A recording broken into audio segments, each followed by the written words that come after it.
sekalian promosi. Jadi FOSI itu memiliki jurnal yang sudah publish sejak tahun 1996 dan saat ini sudah ada 50 volume dengan ratusan artikel yang sudah ditulis di situ. Kemudian FOSI juga di berita sedimentologi juga merupakan salah satu jurnal yang membahas tentang sedimentologi yang paling detail menurut saya. Ada Dan webinar. Ku pindahin teleponnya ke handphone ya. yang pembahasannya cukup detail, komprehensif, dan menurut saya juga sangat menarik untuk dibaca.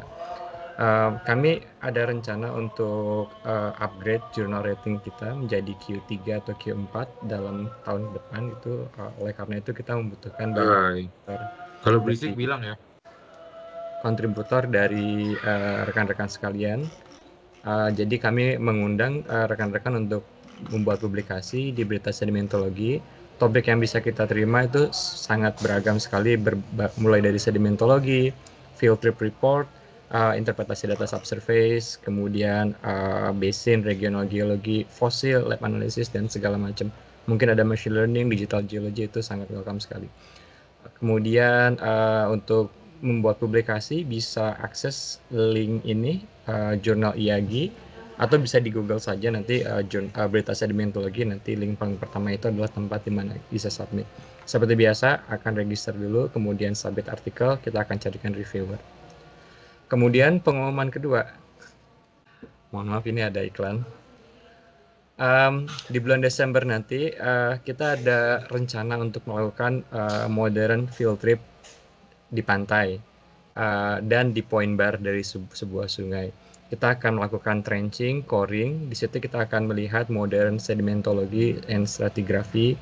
Kita bakal coba lihat struktur sedimen, bahas bagaimana proses pembentukannya, dan coba kita hubungkan dengan subsurface analog.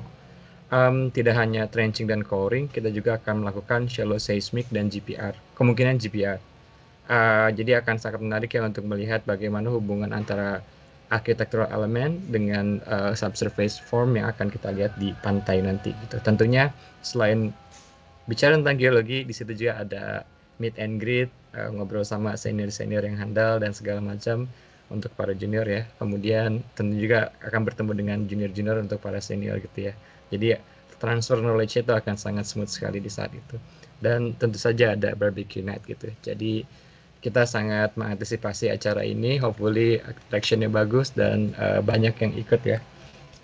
Paling itu aja Nabila, terima kasih atas waktunya, mohon maaf memakan waktu yang begitu lama. Oke, terima kasih banyak Mas Epo untuk pengumumannya. Jadi jangan lupa bagi rekan-rekan yang tertarik untuk mengikuti field trip-nya, stay tune dengan berita-berita dari FOSI, karena ada kesempatan untuk networking juga ya di situ. Gitu. Baik, itu untuk pengumumannya. Sekarang kita bisa lanjut ke agenda utama kita. Jadi seperti yang rekan-rekan ketahui, kita akan malam ini membahas mengenai sedimentological aspects of low quality reservoirs in Indonesia. Dan sudah bersama dengan kita saat ini Pak Eri Masto Aji. Mungkin saya izin sedikit bacakan resume beliau. Jadi saat ini beliau bekerja sebagai senior petrophysicist RM di Pertamina Hulu Rokan. Beliau menempuh pendidikan S1 dan S2-nya di ITB di bidang geologi. Kemudian dari pengalaman beliau menjadi geologist, baik development geologist, formation evaluation, dan juga petrophysicist sudah di Indonesia dan juga sempat juga di US. Begitu. Baik, mungkin sekian yang dapat saya perkenalkan. Nanti Pak Eri bisa menyampaikan lebih lanjut tentang pengalamannya. Silakan Pak Eri untuk memulai presentasi dan diskusinya. Nanti di akhir kita akan ada Q&A juga. Jadi untuk rekan-rekan yang mau bertanya, boleh ditulis di chat sekarang atau bisa juga unmute nanti di sesi Q&A-nya. Baik, saya persilahkan Pak Eri untuk take over the stage. Terima kasih. Terima kasih, selamat malam Mbak Nabila, Mas Epo, dan rekan-rekan semuanya. Ya, perkenalkan saya Eri Masto Aji, saya petrofisis di PHR yang sudah disampaikan tadi. Terima kasih atas kesempatannya untuk bisa memberikan presentasi malam ini ya. Ini menurut saya agak mengejutkan juga, soalnya saya bukan POSI juga ya, tapi kemarin diminta oleh Mas Epo untuk share mengenai LDR gitu ya. Jadi ya, kesempatan yang bagus. Cuma ya itu kemarin waktu disampaikan judulnya kok, wah ini kok ngeri mas judulnya mas. Sedimentology of LDR in Indonesia gitu kan. Waduh ini berat karena jadi nanti mohon maaf mungkin saya tidak akan sampai ke situ. Artinya mungkin saya nanti akan lebih menitik beratkan ke petrofisiknya. Kemudian juga saya tidak akan mencakup seluruh Indonesia gitu ya. Kalau melihat tadi apa namanya experience saya kan lebih banyak di Riau gitu kan, jadi saya tahunya juga cuma di Riau aja sebenarnya. Tapi ya nggak apa-apa. Tapi nanti intinya adalah bahwa yang akan saya sampaikan lebih ke arah petrofisiknya mengenai LDR itu, kemudian nanti apa namanya dengan beberapa metode atau beberapa analisa mengenai LDR di petrofisik di LDR, kira-kira seperti itu. Oke, saya share sebentar ya.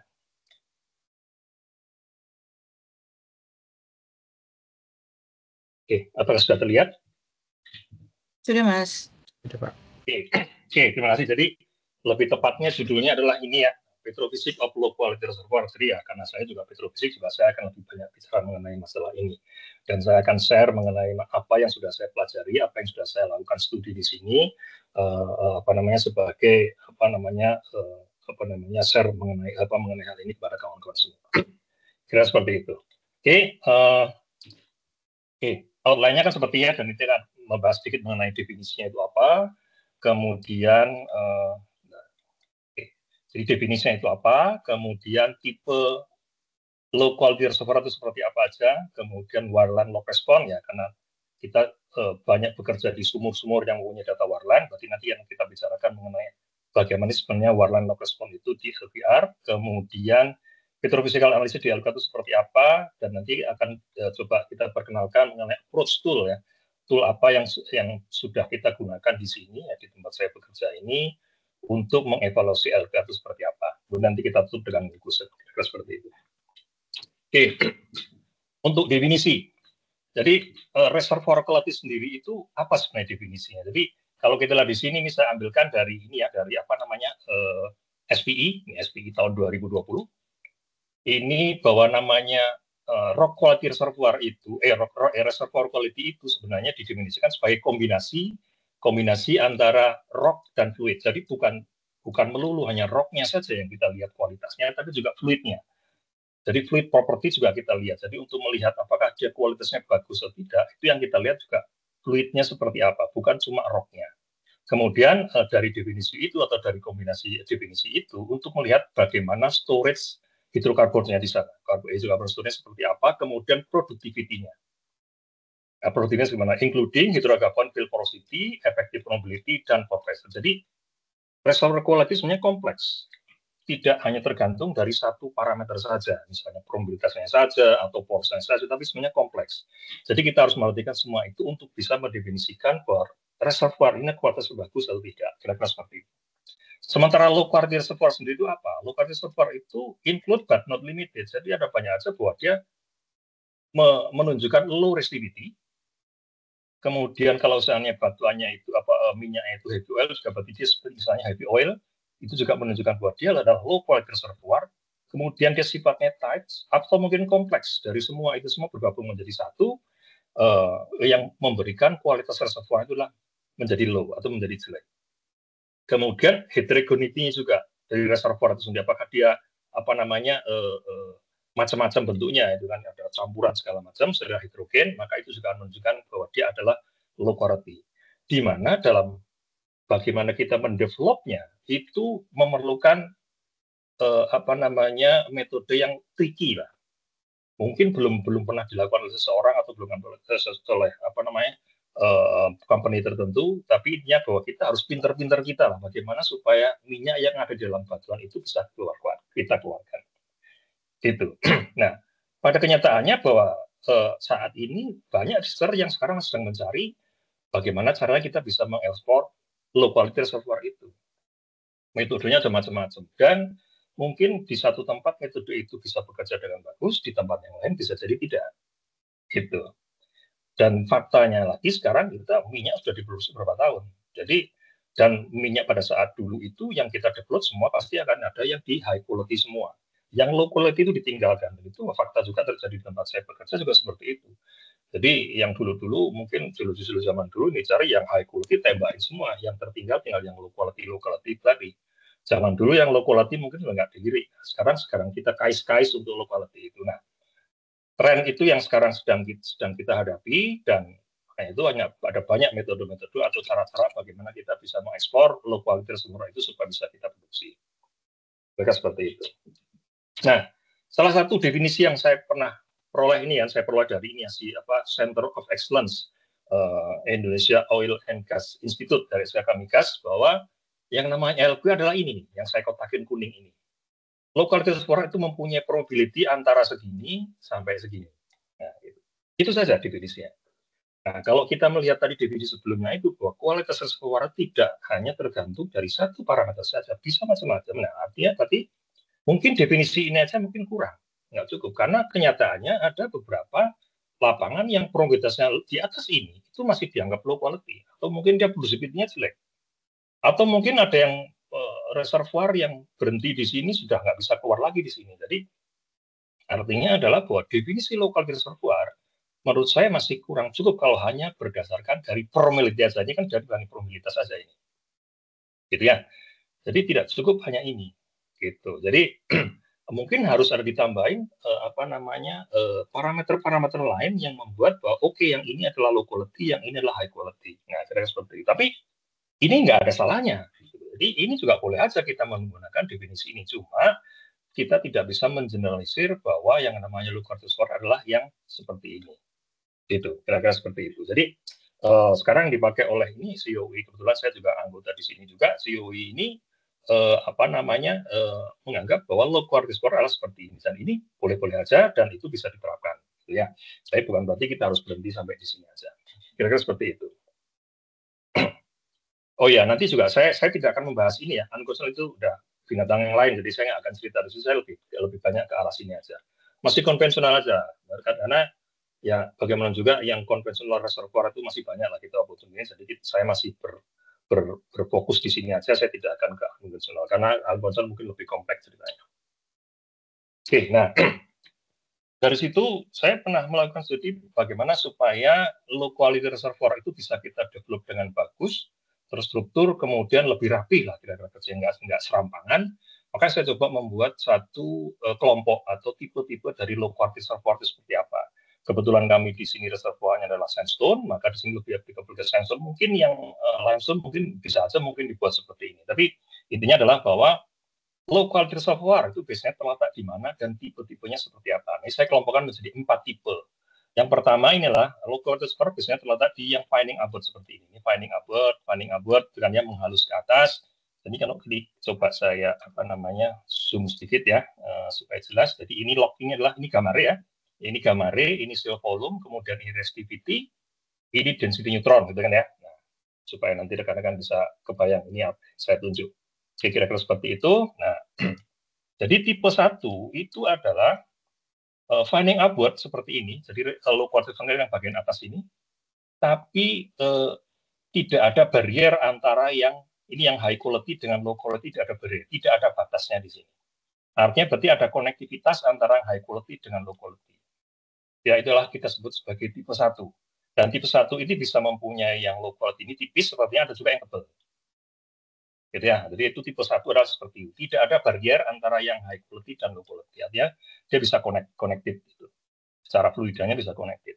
Nah, tipe yang kedua itu adalah sama high finding abort juga, tapi ada barrier di sini. Di sini ada barrier. Di sini ada 2 tipe barriernya. Yang satu adalah tight sand, yang satu lagi adalah seal.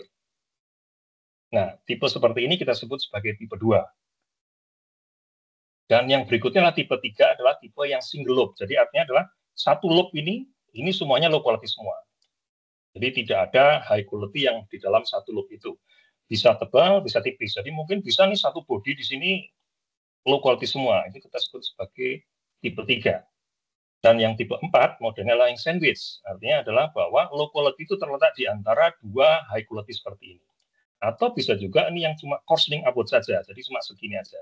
Nah, artinya bagian bawah ini adalah low quality, bisa atas ke quality. Nah, kenapa dulu saya buat tipe-tipe seperti ini? Karena nanti hubungannya dengan strategi kompresi.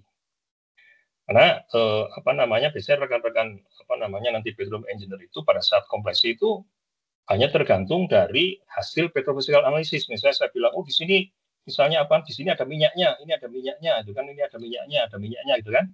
Terus begitu diperforasi keluar air, yang diminta atau yang diminta pertanggungjawabannya petrofisik dulu. Ini kenapa saya disimpulannya oil tapi keluarnya air, gitu kan ya.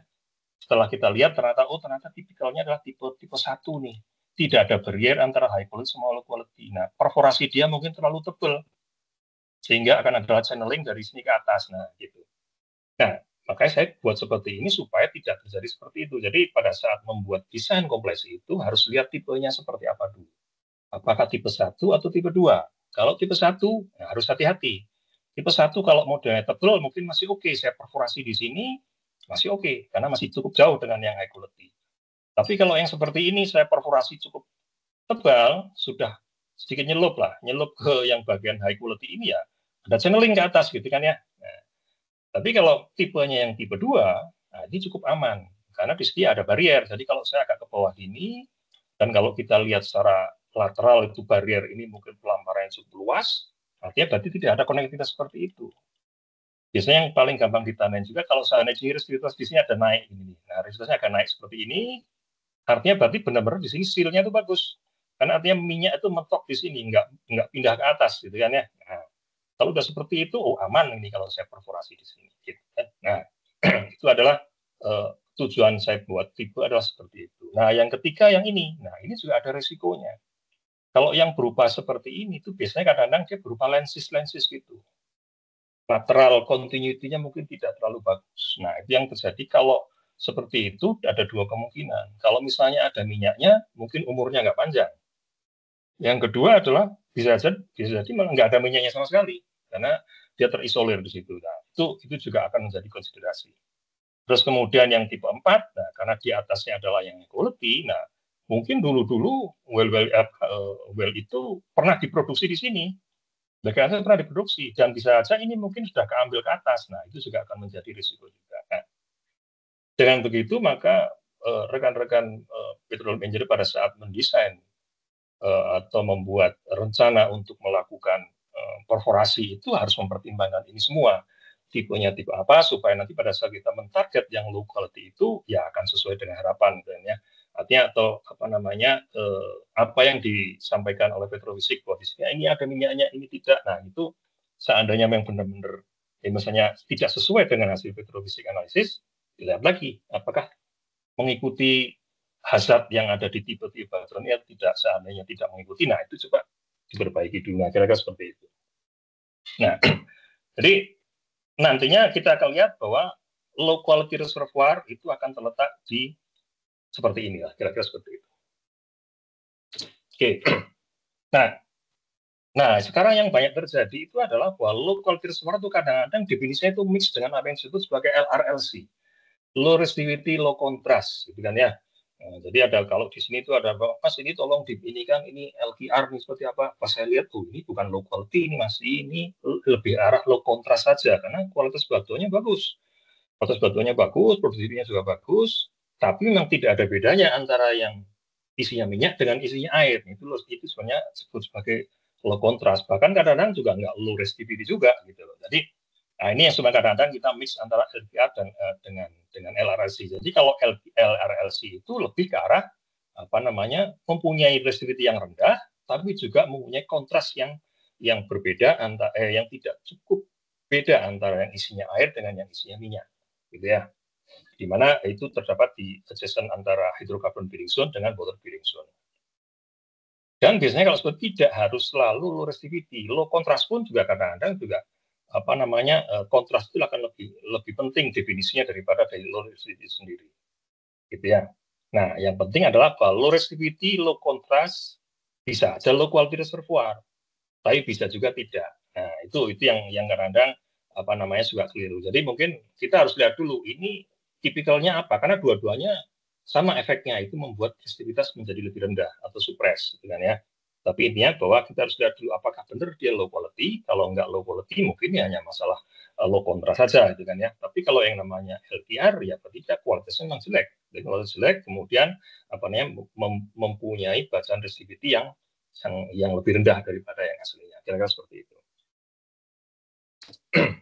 Nah, apa impact dari LQR itu terhadap P determination? Seperti tadi saya sebutkan sebelumnya bahwa LQR itu akan mempengaruhi bacaan resistivity, tapi sebesar apa dan impact-nya seberapa jauh terhadap bacaan log itu sendiri. Intinya bahwa LQR itu akan memberikan bacaan resistivity yang menipu sebenarnya. Mungkin menipu dalam artian nanti mungkin akan kita jelaskan lebih jauh di belakang ya. Menipu dalam artian adalah bahwa dia rendah bukan berarti nggak ada minyaknya. Dia rendah mungkin karena faktor lain tertentu. Apa itu yang membuat faktor lain tertentu itu tadi? Itu adalah ini. Pertama adalah increasing bond fluid volume.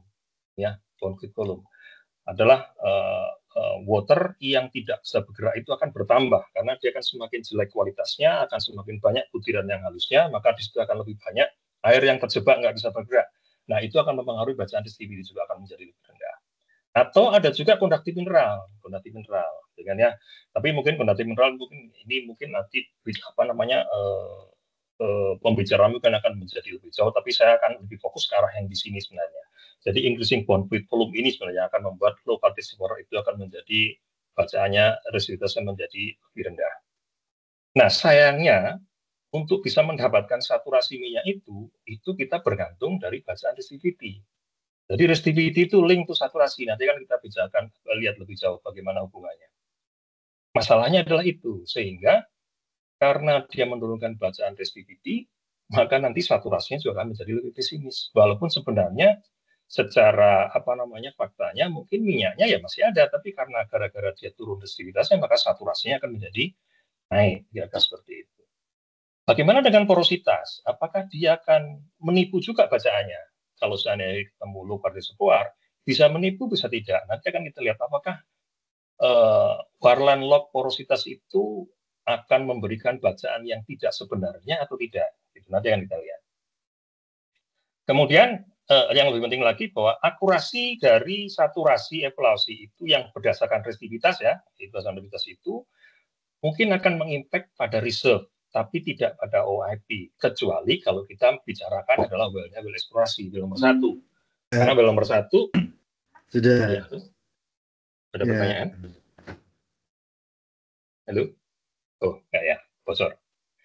Oke, jadi ya tadi, kecuali well eksplorasi. Karena apa? Karena well eksplorasi diambil pada saat inisial. Maka harusnya saturasi yang dihitung berdasarkan menggunakan resistivity itu juga mencerminkan kondisi inisial juga. Kalau eksplorasi. Tapi kalau kita bicara well nomor 10, 11, 12, 100, 200, itu harusnya saturasi yang dihitung dengan menggunakan resistivity itu tidak mencerminkan kondisi inisialnya, tidak menunjukkan OIP. Kira-kira seperti itu. Oke. Nah, sekarang kita lihat, ini wireline apa saja yang terpengaruh atau membuat bacaan itu menjadi menipu. Ini kalau ini saya tunjukkan dulu ya. Jadi ini adalah kolom gamma ray, yang di sini adalah kolom resistivity, ini kolom porosity, ini kolom water saturasi, ini kolom permeabilitas, gitu ya. Nah, kalau kita lihat nih di kolom porosity ini yang merah ini adalah neutron, yang biru ini adalah density, log density. Kemudian yang ini ada total porosity, ada effective porosity, dan inilah capillary bond water. Jadi kita bisa melihat bahwa free fluid yang warnanya ungu ini adalah free fluid, yang ini adalah inducible water. Ya. Nah, kalau kita lihat, yang titik-titik hitam adalah data core porositas. Nah, kalau kita lihat core porosity ini, itu masih sama dengan bacaan log, atau bacaan log ya, log density ini atau log total porosity itu masih sama dengan harga porositas yang diberikan oleh dari data core. Artinya apa? Artinya adalah bacaan log pada low quality reservoir di sini itu masih menunjukkan data porositas yang sebenarnya dari batuan itu. Ya, jadi oke, berarti saya masih bisa percaya bacaan porositas yang diberikan oleh Warland log untuk low quality reservoir masih oke. Nah, bagaimana dengan resistivity? Kalau kita lihat di sini ya, ini resistivity ya. Resistivity di sini naik, nah di sini turun nih, low quality-nya turun di sini. Nah, kalau resistivity ini saya pakai untuk menghitung saturasi, hasilnya adalah yang ini, yang hijau ini. Itu saturasi, saturasinya berarti 0 di kanan ya, ini 0 di kanan, 1 di kiri, berarti semakin tinggi ke kiri. Jadi kalau ada hijaunya artinya minyak lah, kira-kira seperti ini, berarti minyak. Gitu kan ya. Nah, kalau kita lihat di bagian yang low quality, bagian atas ini, Ini saturasi minyaknya yang ini, yang hitam ini, dari core. Tapi kita tidak berhasil atau tidak bisa menghitung atau tidak bisa memberikan warna hijau di sini. Artinya berarti saturasi ini dianggapnya 100% ini. Nah, apa yang membuat ini? Itu karena residivitasnya inilah seperti ini bentuknya. Kalau kita lihat ini kan, ini zona ini mungkin sudah air isinya, atau mungkin dia depleted lah. Nah, di sini kan, ini justru lebih rendah daripada yang ini. Gitu ya. Padahal ini kan nggak mungkin ada air di atas minyak. Gitu ya. Nah, artinya berarti memang saturasi resistivity ini itu terpengaruh oleh adanya kualitas batuan yang menurun ini. Kira-kira seperti itu. Ya, sementara porositas masih oke. Jadi artinya kalau saya punya data log seperti ini, biasanya kan kalau data log itu kan standarnya kan punya gamma ray, density, neutron, resistivity, itu kan ya. Misalnya kalau sudah punya itu, saya ketemu low quality reservoir, saya masih bisa percaya dengan data porositasnya. Tidak perlu saya adjust atau segala macam. Ya, porsinya ya seperti itu. Tapi saya harus hati-hati dengan resistivitasnya. Karena dia ternyata mengalami penurunan seperti ini. Gitu kan ya. Artinya kalau ini nanti saya pakai untuk menghitung saturasi, hasilnya akan seperti ini. Kira-kira gitu lah. Ini juga di well yang lain juga seperti itu ya. Ini kalau dari porositas masih oke. Nah, begitu di sini saya tidak bisa mendapatkan minyak yang di sini nih. Gitu kan ya. Kira-kira seperti itu. Jadi artinya yang harus kita perhatikan pada saat kita mau low quality reservoir itu adalah harga resistivitas. Nah, sayangnya resistivitas itu nantinya akan kita pakai untuk menghitung saturasi. Gitu. Oke. Nah, sekarang terus bagaimana dong nanti menentukan saturasi pada saat low quality reservoir karena resistivitasnya itu menipu gitu kan ya. Nah, yang pertama adalah poinnya pertama there is no issue. There are no issue for porosity. Artinya kita bisa langsung pakai porositas di warna log untuk low quality reservoir masih bisa dipakai. Apapun yang diberikan situ bisa kita gunakan karena dia confirm dengan data core. Kemudian yang kedua, P dari LBR itu akan muncul akan muncul isu pada saat karena resistivitasnya ini sendiri. Respon dari resistivity akan memberikan isu pada saat kita menentukan P di low quality reservoir. Baik dia pengukurannya, jadi harusnya pengukuran maupun interpretasinya. Jadi nanti di interpretasi juga hati-hati karena disitu akan dikiranya tidak ada minyaknya. Paling simpel untuk mengidentifikasi present dari hidrokarbon itu, ya jangan gunakan resistivity. Jadi kalau kita ketemu resistivity, jangan gunakan resistivity. Paling simpel seperti itu. Atau kita menghitung saturasi yang tidak tergantung dari resistivitas. Apa itu misalnya si olog gitu kan ya, itu kan dia nggak resistivitas independen, itu bisa juga. Tapi kan artinya berarti kan kita harus ngeron lagi itu dengan si olog gitu kan ya. Apalagi misalnya kalau kayak misalnya di lapangan saya kan well saya sudah ribuan ini, puluhan ribu, dan itu well tua semua. Masa saya harus ngeron si olog semua satu-satu kan ya nggak mungkin gitu kan ya. Tapi intinya adalah bahwa kalau kita menggunakan data resistivity itu kita harus hati-hati pada saat kita menginterpretasikan low quality reservoir karena efeknya itu tadi. Kalau kita pakai untuk menghitung saturasi, bisa sampai 100% itu saturasinya. Nanti dikirain tidak ada minyaknya. Ya. Atau kita menggunakan metode resistivity ratio. Jadi, berapapun harga resistivitasnya, kita cari rasionya antara RT per RO biasanya. RT itu kan true resistivity dengan RO. Mungkin nanti kita bahas sebentar setelah ini mengenai RT dan RO. Untuk melihat apakah dia P atau bukan. Atau nanti ada metode baru yang nanti akan kita bahas di akhir slide ini kira-kira seperti apa. Nah, kalau sudah kayak gini, terus bagaimana kita mau mengidentifikasi hidrokarbon di low quality reservoir gitu ya, secara petrofisik seperti apa? Nah, sebelum saya bahas lebih jauh mengenai itu, mungkin akan saya kembali sedikit mengenai masalah teori ya, karena nanti saya akan banyak membicarakan mengenai masalah tadi RT, RO, saya tadi sebelumnya juga sudah menyebutkan sebelumnya ada RT apa, RO apa, nah, mungkin sebagai ini aja, pengingat aja apa itu RT, RO, dan RW. Jadi intinya adalah bahwa dalam dunia petrofisik itu, kalau kita bicara resistivity batuan ada 3 macam. Yang pertama adalah kita sebut sebagai RW, yang kedua RO, atau R0, orang kan kadang saya bicara R0, yang ketiga adalah RT. Nah, apa masing-masing ini? Nah, RW itu adalah harga resistivitas air saja. Jadi kalau saya punya air, berapa resistivitasnya, itulah RW. Itu adalah RW gitu kan ya. Nah, terus RO itu apa? RO itu adalah kalau saya punya batuan, kemudian ini punya batuannya ini punya pori dan saya isi 100% isinya air gitu kan ya. Nah, kalau saya ukur resistivitasnya maka disebut sebagai RO. Jadi batuan dengan 100% air adalah RO. Kalau RW adalah air 100% aja. Nah, kalau RT itu apa? RT itu adalah resistivity dari batuan. Batuan itu berpori dan isinya adalah fluida. Fluidanya bisa macam-macam, campuran atau apapun isinya, itu adalah kita sebut sebagai RT atau true resistivity. Jadi kalau batuan isinya minyak dan air dengan komposisi seperti apa terserah, minyak dan gas, mungkin kopi, susu, itu kan intinya. Nanti kalau misalnya saya ukur resistivitasnya, itulah true resistivity. Jadi ada 3, ya. Nah, di dalam batuan itu fluida kan isinya cuma bisa gas, air atau minyak, bukannya. Nah, dari ketiga fluida itu kan yang paling tinggi harga resistvitasnya kan air ya. Paling rendah resistvitasnya kan adalah air. Jadi artinya adalah semakin dia berisi minyak, maka akan semakin lebih tinggi lah harga resistvitasnya. Kira-kira seperti itu. Nah, maka dari itu, maka RT akan selalu besar dari RO dan lebih besar dari RW. Gitu ya. Gitu. Nah, RT ini kita peroleh dari mana? RT ini ya bacaan resistivitas yang kita peroleh dari mungkin LLD atau apa namanya LLD atau mungkin induction segala macam, itulah true resistivity. Jadi itu yang saya ukur adalah batuan plus fluida dalamnya. Karena kita nggak tahu isi batuan kita itu apa. Jadi itulah RT. Kalau kebetulan batuan resistivity itu melewati batuan yang isinya 100% air, nah berarti itu RT ya sama dengan RO. Ya, kira-kira seperti itu. Oke. Nah, dari sini kita melangkah berikutnya. Nah, dari situlah RC ini tahun 42 ini dia mencoba melihat korelasi antara harga resistivitas itu dengan saturasi air yang ada di dalam batuan.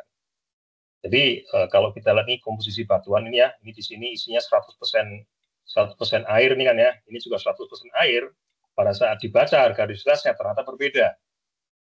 Di sini ternyata bisa lebih tinggi resistivitasnya daripada yang artinya berarti ternyata batuan itu juga akan mempengaruhi, walaupun airnya sama, ternyata harga resistivity beda. Artinya batuan juga mempengaruhi bacaan resistivity. Berarti RO di sini akan beda dengan RO di sini, gitu ya. Nah, cerita yang lain adalah ini batuan ini mempunyai porositas yang sama, tapi mempunyai saturasi yang berbeda. Di sini airnya lebih banyak daripada yang di sini. Ternyata resistivitanya berbeda juga. Jadi artinya adalah bahwa harga RT di sini berbeda dengan RT di sini. Yang mempengaruhi adalah saturasinya. Nah, berarti dari situ maka bisa tarik kesimpulan, oh ternyata saturasi itu tergantung dari harga resistitivitas. Ternyata hubungannya adalah bahwa saturasi itu hubungannya adalah RO dibagi RT. Pada saat batuannya itu 100% ini, air ini, maka di sini adalah RT sama dengan RO, maka SW akan sama dengan 1. Kan ya? Tapi begitu di sini, RT pasti akan lebih besar daripada RO. Ini juga RT akan lebih besar daripada RO, karena ada minyaknya, walaupun sedikit. Gitu ya. Nah, jadi SW adalah fungsi dari RO per RT ini. Kandungan minyak, semakin banyak kandungan minyak, maka RT semakin tinggi. Itu yang membuat SW-nya akan semakin kecil, kira-kira seperti itu. Nah, dari mana RC pada saat itu menemukan rumus ini? Kira-kira seperti inilah gambarannya. Jadi, membuat crossplot antara RT per RO, jadi RT per RO tadi itu dengan water saturasi. Ya, jadi dilihat pada saat water saturasi 100% di sini, artinya adalah bahwa RT sama dengan RO. Maka SW atau RT per RO sama dengan 1. Ya, maka 1 di sini. Kemudian dia menambahkan minyak sedikit demi sedikit pada batuan dia, minyaknya saya tambahkan, itu kan naik terus minyaknya atau SW-nya berarti mengecil gitu SW-nya. Yang terjadi adalah RT menjadi membesar, RO-nya kan tetap RO-nya. Nah, RT membesar itu membuat RT per RO-nya juga membesar juga. Ternyata dia memberikan fungsi yang linear seperti ini, lurus gitu ya. Dan fungsi linear itu adalah gradiennya itu sama dengan yang disebut sebagai N. Itu mendekati angka 2 lah, kira-kira seperti itu. Nah, jadi dengan begitu maka SW ini itu sama dengan SW pangkat N sama dengan RT per RO. Ya, ini kebalik. Kalau tadi kan RO per RT, kenapa? Ya, karena di sini gradiennya negatif. Jadi kalau ini kita balik, ini kan berarti indikatif ini ya kan, minus di sini kan. Nah, kalau positif berarti menjadi RO per RT. Nah, jadi SW sama dengan RO per RT. Jadi dari sinilah munculnya dia bisa mendapatkan SW adalah fungsi dari resistitivitas itu kira-kira dari seperti itu. Artinya berarti penambahan minyak sedikit demi sedikit dalam batuan kita itu akan membuat RT per RO naik. Itu adalah jadi RT per RO itu adalah fungsi dari saturasi, kira-kira seperti itu. Nah, setelah itu percobaan berlanjut untuk melihat RO-nya sendiri gimana, karena RO itu kan batuan plus air. Nah, bagaimana seandainya batuannya itu berbeda-beda, pengaruhnya seperti apa? Nah, dia percobaan yang lain lagi adalah dia coba korelasikan antara RW atau resistivity di dalam air itu sendiri dibandingkan dengan RO. Nah, untuk batuan yang sama, berarti ada porosnya sama, ini porosnya misalnya 18,7, bahwa saya merubah harga RW, itu ternyata ininya lurus, atau konstan sebenarnya. Nah, konstan itu apa? Itu disebut sebagai F. Di mana F itu adalah fungsi dari dibagi porositas pangkat M. M-nya itu adalah ini, slope-nya ini. Jadi M ini pangkat slope ini. Sementara inilah porositas adalah harga porositas yang kita pakai itu di situ berapa. Jadi artinya adalah berarti RO sendirilah fungsi dari porositas itu juga. Gitu. Kalau kita coba di sininya adalah kalau kita buat crossroad antara RO per RW, ya, pada saat porositas 100%, artinya berarti kan 100% isinya air tuh batuan itu. Nggak ada matriknya sama sekali, berarti porositas 100% di sini. Maka RO per RW itu akan sama dengan 1. Ya, sama dengan 1. Nah, kalau saya tambahkan porositasnya sedikit-sedikit, saya buat porositasnya saya kecilin. Saya kecilin berarti tambah matriknya tambah, ternyata RO per RW akan semakin naik dan membuat garis yang konstan lurus ini. Nah, konstannya ini apa? Itulah kita sebut sebagai M atau cementation factor. Ya. Gitu. Nah, ini ada tiga cara ini kita menariknya di sini, ada 1, ada 2, ada 3, gitu kan ya. Kalau secara fisika atau secara naturalnya itu sendiri, bahwa A itu harus selalu 1. Karena apa? Karena pada saat proses 100%, ya RO akan sama dengan RW kan, pasti akan sama dengan 1. Tapi dari percobaan itu, kalau saya punya titik-titik banyak seperti ini, kan saya bisa melepas gitu aja persamaannya. Itu bisa ketemu, A-nya tidak sama dengan 1. Ya, A-nya tidak sama dengan 1. Atau saya paksakan supaya trennya itu menjadi 2. Trennya menjadi 2, sehingga saya dapatkan hanya 0,8. Tapi kalau saya lepas begitu aja, saya mendapatkan hanya sama dengan 0,62. Nah, ini yang disebut sebagai humble nih. Nah, kalau humble ini tidak ketemu 1. Tapi secara nature harusnya A itu harus selalu sama dengan 1.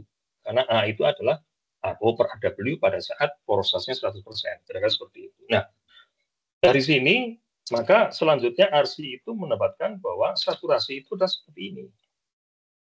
Itu adalah fungsi dari RW adalah resistivitas dari water, kemudian resistivitas dari true resistivity ada porosity, kemudian di sini adalah disebut sebagai Fields factor lah, faktor yang nggak tahu dari mana sana, tapi kita bisa menentukan berapa harganya, kira-kira seperti itu.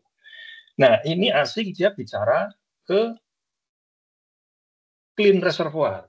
Kita kembali ke laptop karena kita kembali lagi ke kualitas reservoir. Jadi apa namanya rumus ini itu berlaku untuk clean sand.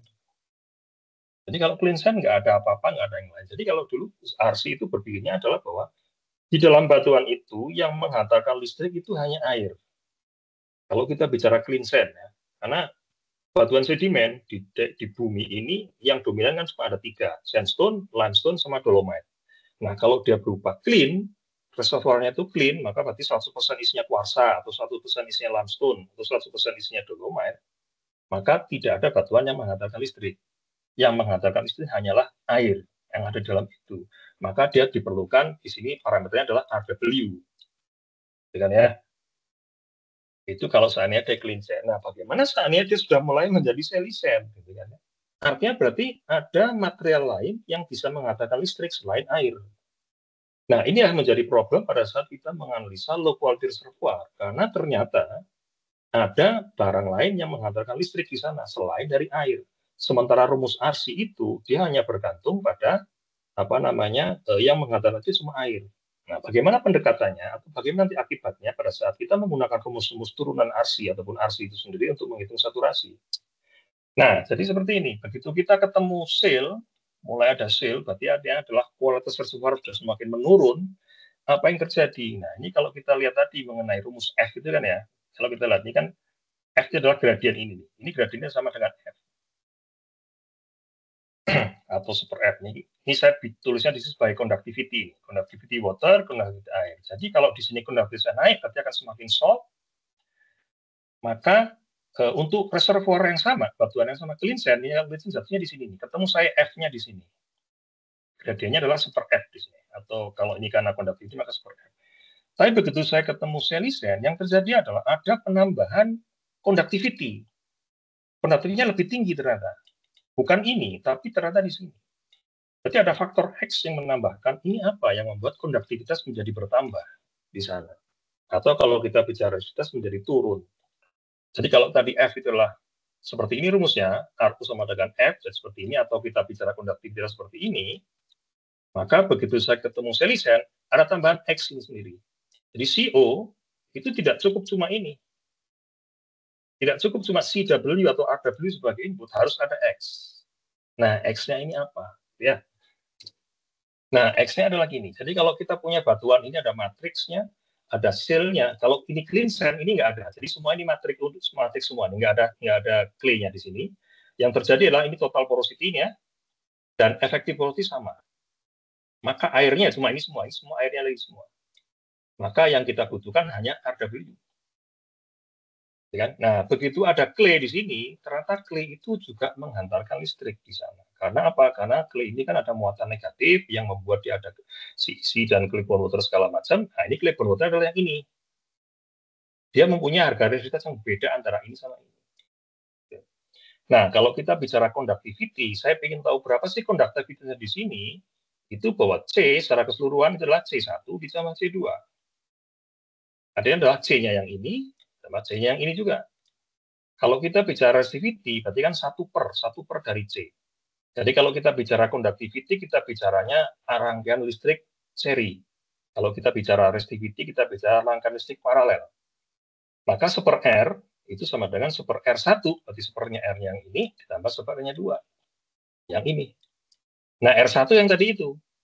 Nah, ini. Atau conductivity-nya ada berarti yang ini, tadi yang RO tadi atau CO ya.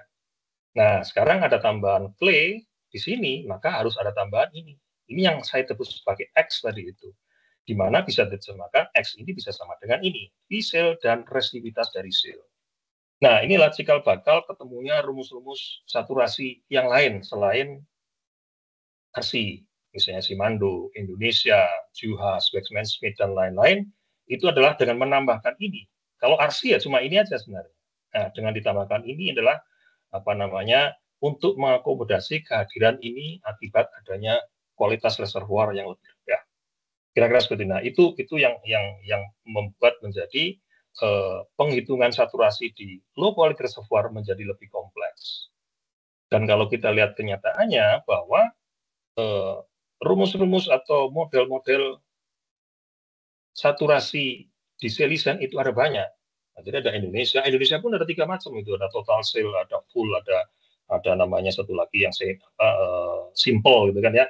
Simandou ada 2, nanti ada Schlumberger, ada modified gitu kan. Westman-Smith ada banyak. Nah, itu kenapa seperti itu? Karena tadi ini yang uncertain. Ini yang membuat dia nggak jelas. Apa sih sebenarnya yang membuat dia menjadi berbeda resistivitasnya? Kira-kira seperti itu. Jadi bisa saja mungkin satu model itu berlaku di tempat ini, tapi nggak berlaku tempat lain. Contohnya kayak model Indonesia itu dulu di-develop di Kalimantan. Itu mungkin applicable di sana, tapi mungkin di Indonesia tempat lain ternyata tidak. Namanya Indonesia tapi ternyata tidak applicable di situ. Dengan dual water misalnya, dual water itu mungkin lebih cocok untuk yang yang salin gitu ya.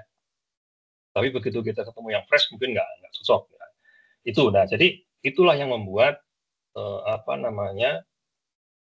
petrological analysis terutama untuk saturasi di low quality reservoir itu menjadi uncertain atau mungkin kompleks lah caranya. Karena ya ini tadi ada penambahan. Gitu. Nah, itu faktanya.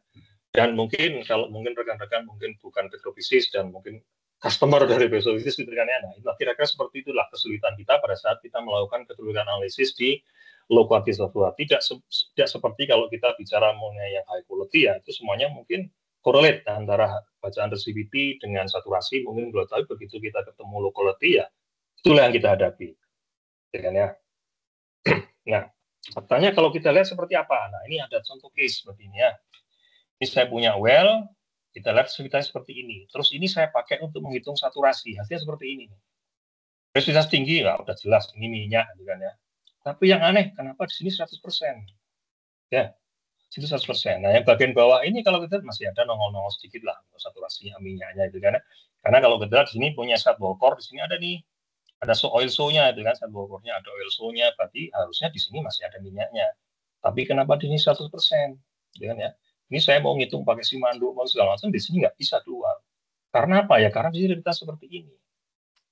Itu. Tapi ada yang nekat, kawan kita tuh nekat diperforasi di sini ya.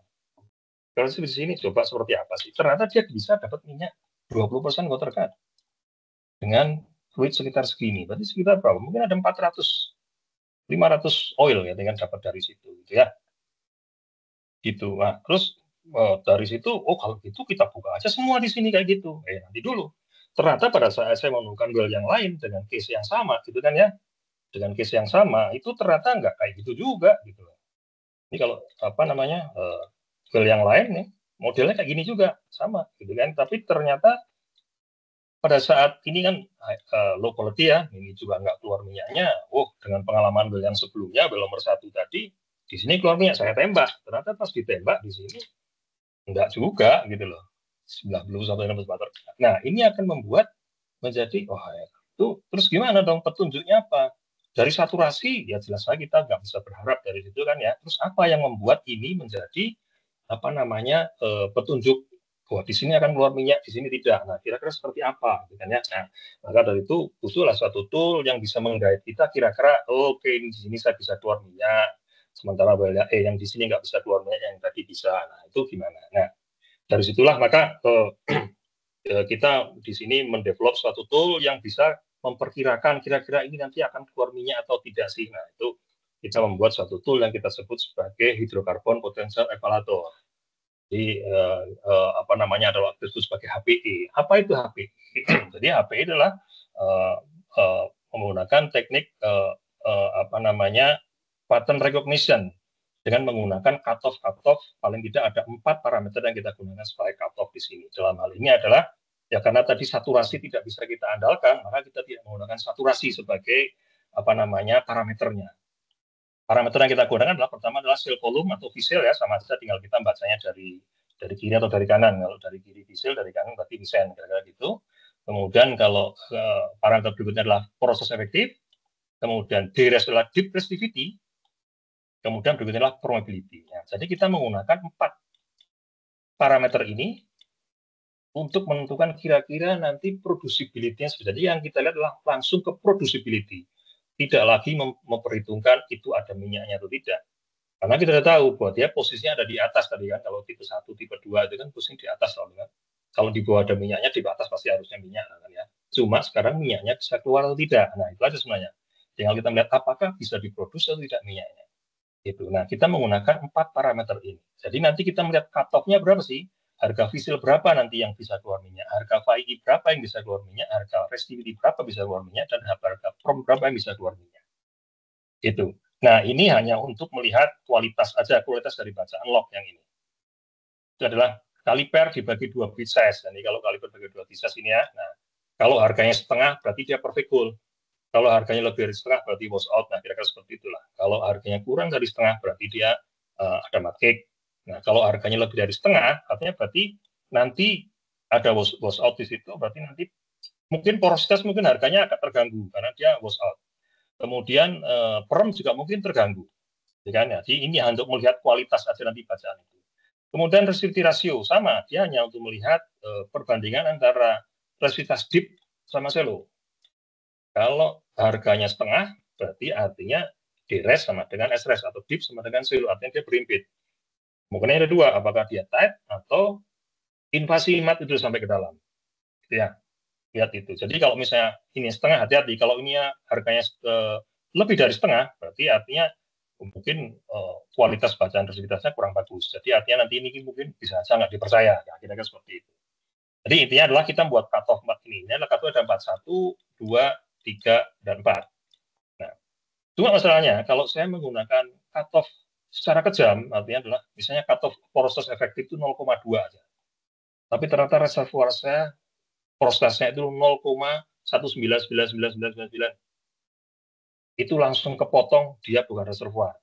Sayang sekali kan, kalau saya kejam menggunakan 0,2. Nah, supaya tidak seperti itu, saya pakai namanya toleransi. Toleransinya berapa persen? Kalau negatif berarti ke bawah, kalau positif berarti ke atas. Jadi kalau saya bilang di sini, cutoff porositasnya dan 0,2, dengan toleransi minus 10%, berarti artinya adalah saya bisa sampai turun 10% dari 0,2. 10% dari 0,2 kan sekitar berapa? 0,04 gitu kan ya. Berarti artinya sampai porositas 0,16 itu masih saya anggap sebagai reservoir. Tapi begitu di bawah 0,16 berarti sudah saya potong. Batasnya di atasnya lagi adalah 0,2 gitu ya. 0,2. Berarti artinya sudah di atas 0,2 sudah pasti dia reservoir. Tapi between 0,16 sampai 0,2 ya bisa reservoir bisa nggak, tergantung sekarang cutoff yang lain. Nah, begitu juga untuk yang visual juga seperti itu, sama toleransinya, resistivity juga seperti itu. Nah, beda dengan probabilitas, karena probabilitas itu kan harganya itu rentangnya bisa lebar sekali, mulai dari 0, sekian milidarsi sampai ribuan milidarsi. Nah, kalau saya pakai percentage, susah nanti. 10% dari 300 itu cuma 30, turunnya cuma 30 nih. Padahal mungkin turunnya bisa sampai 10, ini kan udah berapa persen ya kan. Nah, susah. Maka untuk probabilitas langsung diambil bawahnya ini berapa, dari di sini sampai 10, berarti ini 10, berarti ini 10, di sini sampai di atasnya 300. Artinya berarti kalau sudah di atas 300, berarti sudah pasti dia good atau reservoir. Di bawah 10 sudah berarti tidak, tapi di antara ini bisa reservoir, bisa enggak. Nah, kira-kira seperti itu. Nah, itu kita gambarkan dalam spider diagram ini sebenarnya. Nah, kalau kita lihat secara jelas, di sini yang kelihatan ada 2 cuma perm ya, karena memang jaraknya jauh nih. Ini berarti yang 10, ini yang 300. Yang lain juga sebenarnya ada 2 nih, cuma nggak kelihatan aja. Nah, kemudian data kita itulah digambarkan dalam yang kotak yang warna yang hijau ini. Nah, jadi selama hijau ini ada di atasnya kotak yang merah atau garis yang merah, berarti dia adalah memenuhi cutoff. Artinya dia pasti akan bisa menghasilkan minyak.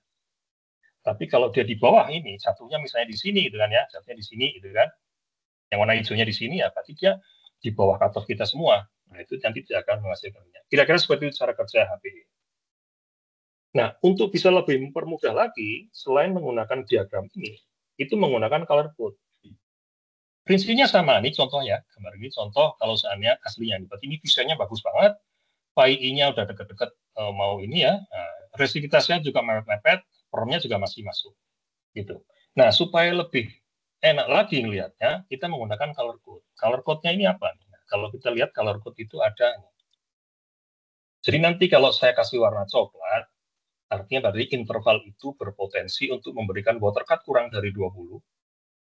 Ya kan, kecil berarti water cut-nya, dan rate-nya bisa sampai di atas 10 BFPH per hour atau 200 watt per day. Gitu. Jadi kalau warna ini berarti itu yang potensi minyaknya paling bagus. Nah, kalau dark green, dia water cut-nya antara 20 sampai 80, tapi rate-nya bagus juga, di atas 10. Tapi begitu lime green, water cut-nya sama dengan ini, tapi rate-nya kecil. Nah, kira-kira seperti itu. Jadi nanti akan didefinisikan seperti ini. Begitu airnya sudah tinggi, warnanya sudah dominan biru ya, dominan biru berarti sudah mulai airnya tinggi. Tapi kalau sudah biru benar, berarti sudah 100% water. Jadi intinya nanti di setiap interval itu nanti saya harus kasih warna ini. Nah, bagaimana mendapatkan warna ini? Kembali lagi ke ini tadi. Nah, jadi main cutoff seperti ini. Jadi sekarang kalau tadi ini berupa interval yang saya analisa, nah sekarang saya per depth itu bisa saya analisa ini, harga-harga ini semua. Jadi nah, kalau kita punya data log itu kan per setengah feet ada sampelnya ya. Nah, masing-masing itu kan punya visual, PI, resistivity, sama probability. Nah, kita lihat masing-masing itu terhadap cutoff itu seperti apa. Gitu. Jadi kalau kita lihat tadi kan kita punya cutoff ada 2 di sini ya. Nah, low sama high gitu kan ya. Di sini tadi misalnya resistivity porositas tadi kan paling bawahnya kan 0,16 gitu. Di atasnya berarti 0,2 gitu kan ya. Dan tadi kan 0,2 di sini dengan toleransi 20% ke bawah. Jadi seperti ini. Jadi artinya adalah ini adalah bagian yang low, di sini ada bagian yang M, mid, di sini bagian yang high. Gitu. Ada 3. Jadi sekarang data di titik ini lokasinya di mana nih? Misalnya data di titik kedalaman 1000, misalnya di sini kedalaman 1000, dia mempunyai porositas 0,15, berarti dia jatuh di sini. Berarti dia di bagian on reservoir. Atau kalau misalnya jatuhnya 0,18, berarti jatuh di sini. Nah, ini kita lihat ke semuanya, ini ada 4 ini. 4, 1, 2, 3, 4, masing-masing punya seperti ini. Nah, nanti kita kombinasikan.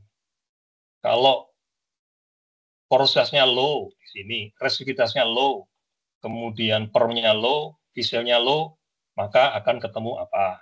Nah, seperti itu. Nah, kalau kita lihat ini kan sama dengan apa? Kalau matematika dulu kombinasi atau permutasi, berarti seperti ini ya. Ini kan akan menjadi 81 kemungkinan. Low, low, low, low. Jadi kan ininya low, low, low, low. Atau low, low, low, mid, low, low, low, high. Terus seterusnya akan menjadi 81 kemungkinan. Nah, kemudian 81 kemungkinan itu saya lam menjadi cuma tinggal 10. 10-nya adalah ini. 1, 2, 3, 4, 5, 6, 7, 8, 9, 10. Gitu. Jadi nanti saya kelompok-kelompokkan. Kalau seandainya kelompok 1 itu nanti dia adalah seal. Kelompok 2 itu adalah tight rock. Kelompok 3 adalah tight rock tapi kemungkinan isinya minyak. Nah, kelompok berikutnya adalah dia nanti akan berpotensi menghasilkan air 100% tapi rate-nya kecil. Nah, kayak gitu dan seterusnya. Jadi nanti dari 81 itu di mana kombinasi dari cutoff ini semua itu akan menghasilkan dikelompokkan menjadi tinggal 10 kelompok saja. Nah, warna yang hitam ini itu adalah yang high quality. Jadi kalau begitu high quality itu maka cutoff ini tidak berlaku. Karena apa? Karena high quality itu resiliensinya bacanya biasa-biasa aja, gitu loh. Langsung aja baca dari saturasi ini aja untuk analisanya, gitu ya. Tapi begitu kita ketemu low quality, maka kita berpatokan dari warna-warna ini. Kira-kira seperti itu cara kerjanya. Nah, untuk bisa mendapatkan ini, berarti saya butuh pilot. Ada pilot nih, saya butuh pilot di sini. Ya. Saya berarti harus punya low quality yang sudah pernah dibuka di interval ini aja misalnya. Nah, misalnya dari interval ini saya buka, dia menghasilkan rate-nya 25% water cut dan rate-nya misalnya 15 PFPH. Berarti dia masuk kemana nih? Kalau saya kasih warna di sini, berarti dia masuknya adalah ke sini. Warna ini. Berarti interval ini, yang saya tes ini, itu adalah warnanya adalah dark green. Ya? Nah, saya harus mengutak-utik cutoff ini. Cutoff ini saya utak-utik supaya hasil HPI saya ini keluarnya di sini dark green. Nah, kira-kira seperti itu. Jadi kalau saya punya 10 pilot well, 10-10-nya mungkin nggak akan match semua. Paling tidak saya 60%, 70% match itu sudah bagus. Gitu ya. Nah, tapi ciri target saya adalah tapi saya harus trial and error dengan mengutak-utik cutoff dan toleransi ini supaya nanti warna-warna HPE yang saya keluar di sini itu sesuai dengan data tesnya ini. Kira-kira seperti itu. Nah, ini contohnya adalah yang di sini yang di sini. Nah, ini setelah saya tes ternyata di sini keluar 3% water cut. Cocok warnanya adalah coklat brown. Ini kan ya, ini akan menghasilkan kurang dari 2%. Mungkin rate-nya agak sedikit berbeda, tapi paling tidak secara water cut ini sudah cocok. Yang di bawah ini 60% water cut. Warna lime green di sini ya, sekitar 28% water cut. Nah, kira-kira seperti itu. Nah, jadi dengan tool ini, dengan guidance tool pilot well yang saya punya tadi, maka saya akan mengenerate color code yang ada di sini, dan low quality ini bisa saya prediksi kira-kira nanti akan memproduksi apa, atau memproduksi seberapa kualitasnya itu. Water cut-nya berapa, rate-nya berapa, bisa saya gunakan dengan menggunakan metode ini. Kira-kira seperti itu. Nah, ini kalau kita balik ke gambar yang tadi sebelum ini, contohnya gini ya, ini, kalau kita balik ke gambar yang ini tadi, nah ini. Di sini saya bisa mendapatkan 100% water cut. Tapi kalau kita lihat sebelumnya, nah ini 20% water cut. Kalau kita lihat well ini lagi di sana tadi, dari HPE menunjukkan bahwa di sini warnanya coklat. Ya layak dia mendapatkan 20% water cut, gitu kan ya, dengan fluid skin. Sementara yang satu lagi tadi yang memberikan 19% water cut, memang di sini memberikan warna biru seperti ini. Nah, jadi kalau dulu sebelumnya sudah ada HPE di sini, mungkin orang berpikir 2 kali untuk mengetes di sini. Ya, tidak harus selalu low quality ini akan bisa menghasilkan bahwa apakah di sini ada minyaknya? Masih ada. Ya, cuma kalau kita bicara relative probability di sini, mungkin air lebih gampang bergerak daripada air. Air lebih gampang bergerak daripada minyak. Sehingga walaupun ada minyaknya, yang keluar tetap air. Nah, kira-kira seperti itu. Nah, dengan menggunakan HPE, itu sebenarnya hal ini bisa dicegah. Mungkin ini saya nggak mau perforasi di sini, karena ini akan mendapatkan seperti ini. Tapi kalau ini saya bisa. Kira-kira seperti itu. Ya, nah ini contoh lain, kan ya. Kalau saya punya batuan seperti inilah ya. Lihat ini saturasinya. Kalau kita lihat saturasinya ya, seperti ini. Ini minyak jelas yang di sini ada sama sekali. Ini orang juga nggak ngelirik. Kira-kira mau nggak kalau misalnya perforasi seperti ini? Nah, saya dari analisa HPE, dari studi sebelumnya saya sehingga bisa mendapatkan kira-kira producibility-nya seperti apa. Ternyata seperti ini. Ini bagus ya harusnya watercut-nya kalau kayak gini. Terus kemudian saya perforasi di situ. Saya perforasi di sini. Hasilnya 338 oil. Jadi ini adalah hasil walkover. Jadi sebelumnya saya perforasi di sini nih. Tapi di sini udah water out, udah habis. Terus gimana nih? Nah, saya challenge.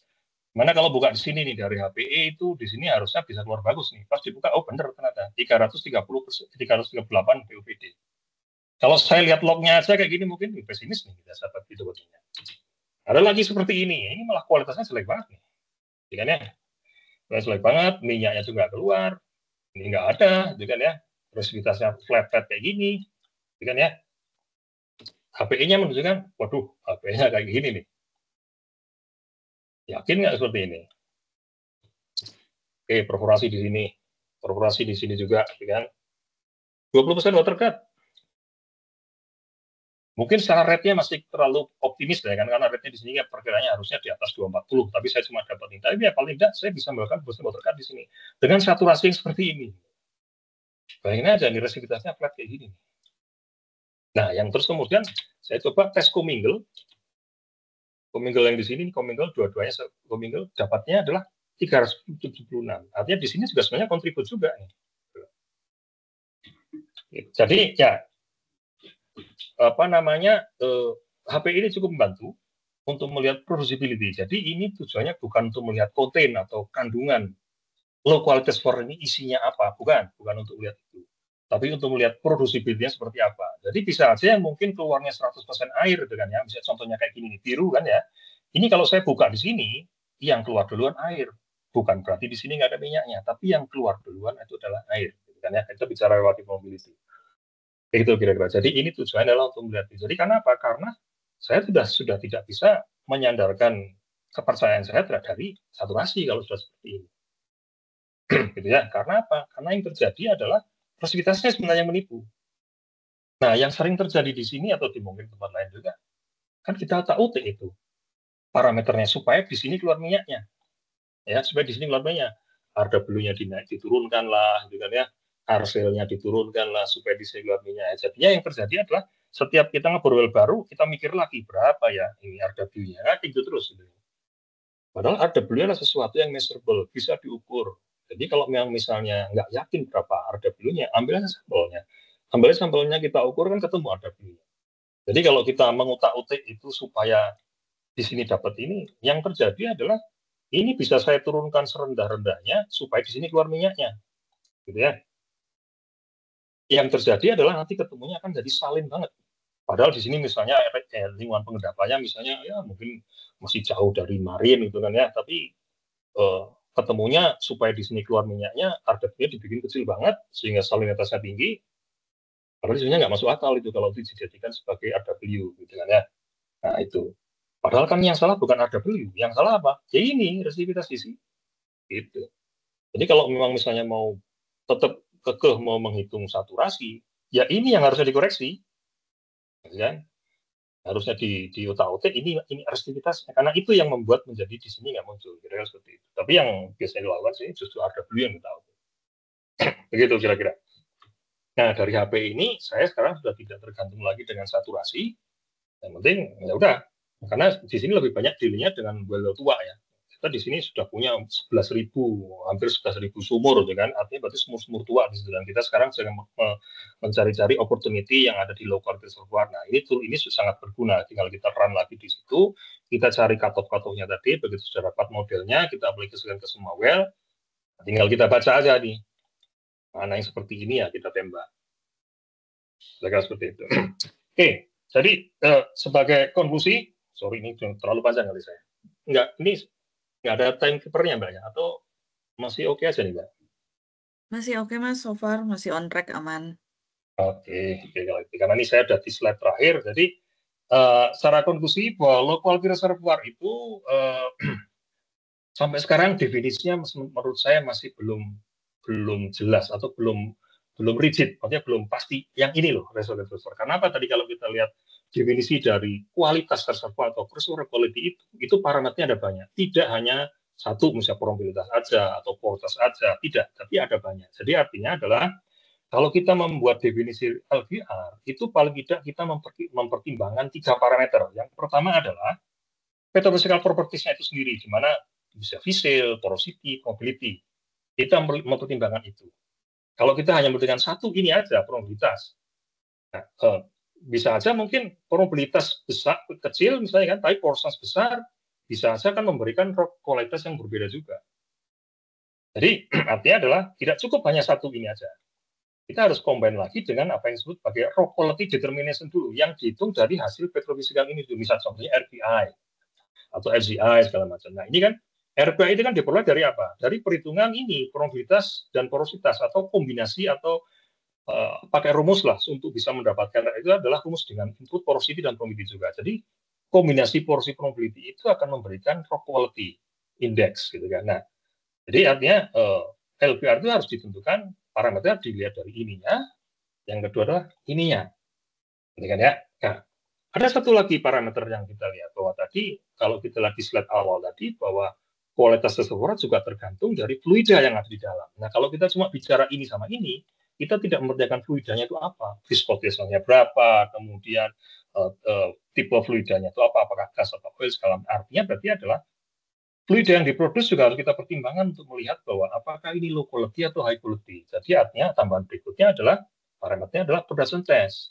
Bisa itu dari flow rate-nya dengan berapa BOPD atau PFPD gitu kan ya, PI segala macam yang membutuhkan pressure dan sebagainya. Jadi akan lebih bagus atau akan lebih robust untuk menentukan low quality reservoir itu seperti apa seandainya kita menggabungkan 3 parameter ini sekaligus.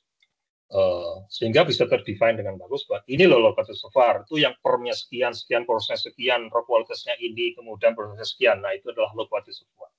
Karena kalau kita hanya berdiri sendiri di sini aja, ya bisa aja mungkin perm segitu, tapi ternyata rock quality index-nya itu bagus gitu ya. Oh ini bagus nih, berarti ini harus bukan low quality. Nah bisa jadi seperti itu.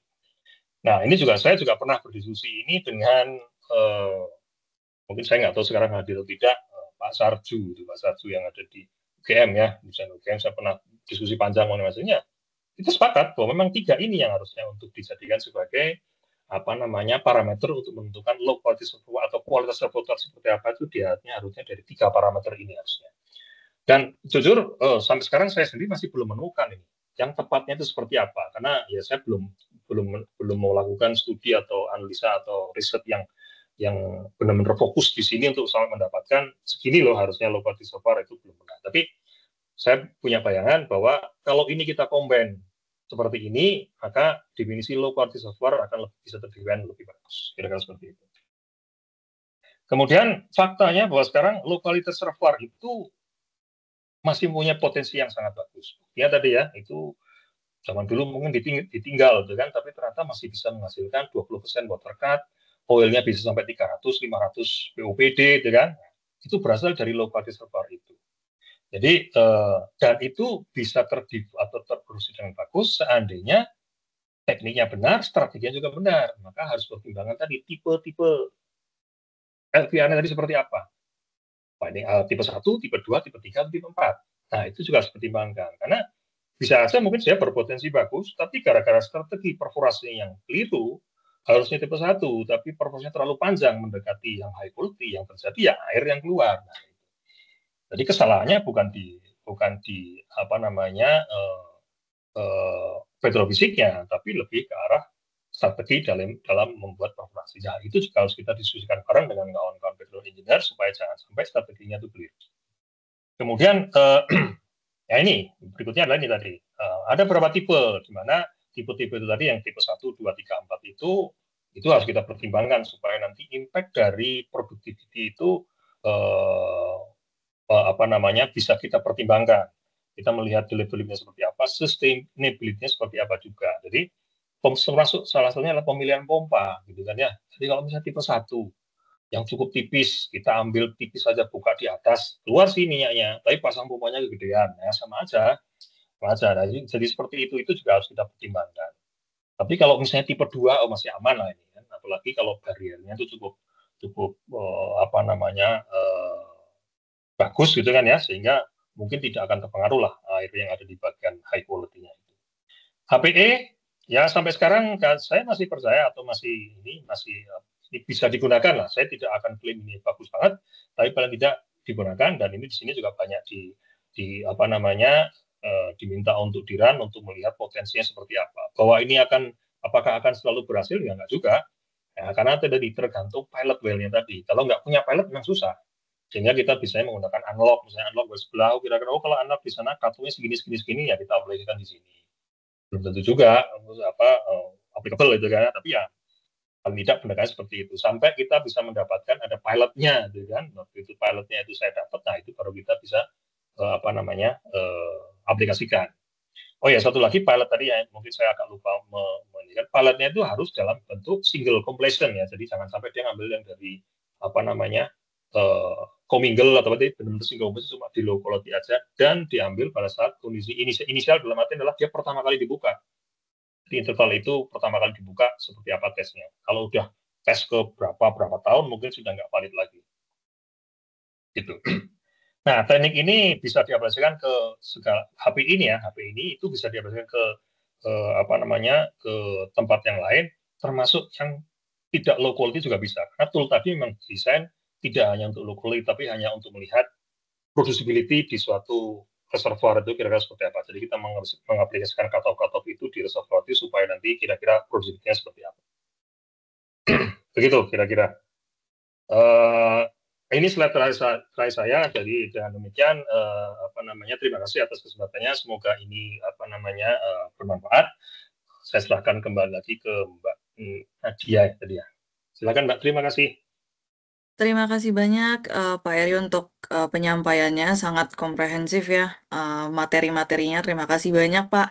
Nah, di sini kebetulan kita sudah punya at least ada 8 pertanyaan di kolom chat. Mungkin saya coba bacain dari yang paling atas ya Pak ya. Mohon Boleh. dibantu untuk dijawab. Yang pertama ada dari Mas Rido. Ini tentang NetPay. Beliau bertanya metodologi apa yang dapat digunakan untuk menentukan NetPay secara akurat di LQR, Pak. Silahkan. Oke. Kalau kita bicara NetPay, itu pasti orang berpikirnya di sana akan menerapkan cut-off sale volume untuk membedakan dia send atau sell. Yang kedua adalah porositas. Jadi dari send yang sudah di-cut pakai fisil itu, kita lihat lagi apakah dia reservoir atau bukan, itu di-cut dengan porositas. Maka kita mendapatkan reservoir non-reservoir atau net send. Nah, dari net send itu baru kita lihat apakah dia send itu isinya minyak atau tidak. Yang diperlukan adalah apa? Saturasi. Nah, kalau saturasinya seperti tadi, yang 100% 100% ini kayak gini misalnya. Artinya berarti P memang tidak bisa ditentukan dengan menggunakan metode itu. Gitu. Ya. Kayak gini misalnya contohnya. Untuk bisa mendapatkan net P di sini butuh data saturasi. Saturasi itu pasti harus ada cut-off-nya. Misalnya cut-off-nya SW-nya kurang dari 80% itu adalah P. Nah, kalau sini 100%, nggak akan bisa. Jadi memang LQR itu untuk membuat P itu tidak bisa kita menggunakan data saturasi ini ya. Saturasinya sudah seperti ini. Gitu. Nah, untuk menentukan P akhirnya gimana? Ya akhirnya manual. Ya kalau menurut saya di sini masih P ya, saya kotain P gitu, seperti itu. Itu yang terjadi. Atau mungkin ada petunjuk lain, mungkin dari Walcott atau segala macam yang menunjukkan. Ini saya bicara kalau misalnya well kita cuma punya standar log ya, gambarnya density neutral resistivity.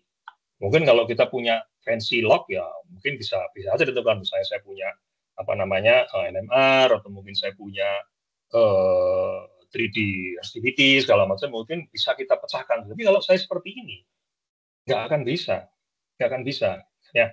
Jadi selama ini belum saya tes ya, saya nggak akan tahu di sini ada P tidak. Nah, memang kalau udah low quality dan seperti ini ya, saya tahu mungkin ada teman-teman yang punya pengalaman atau bukan metode bagaimana menentukan P-nya, ya agak susah memang.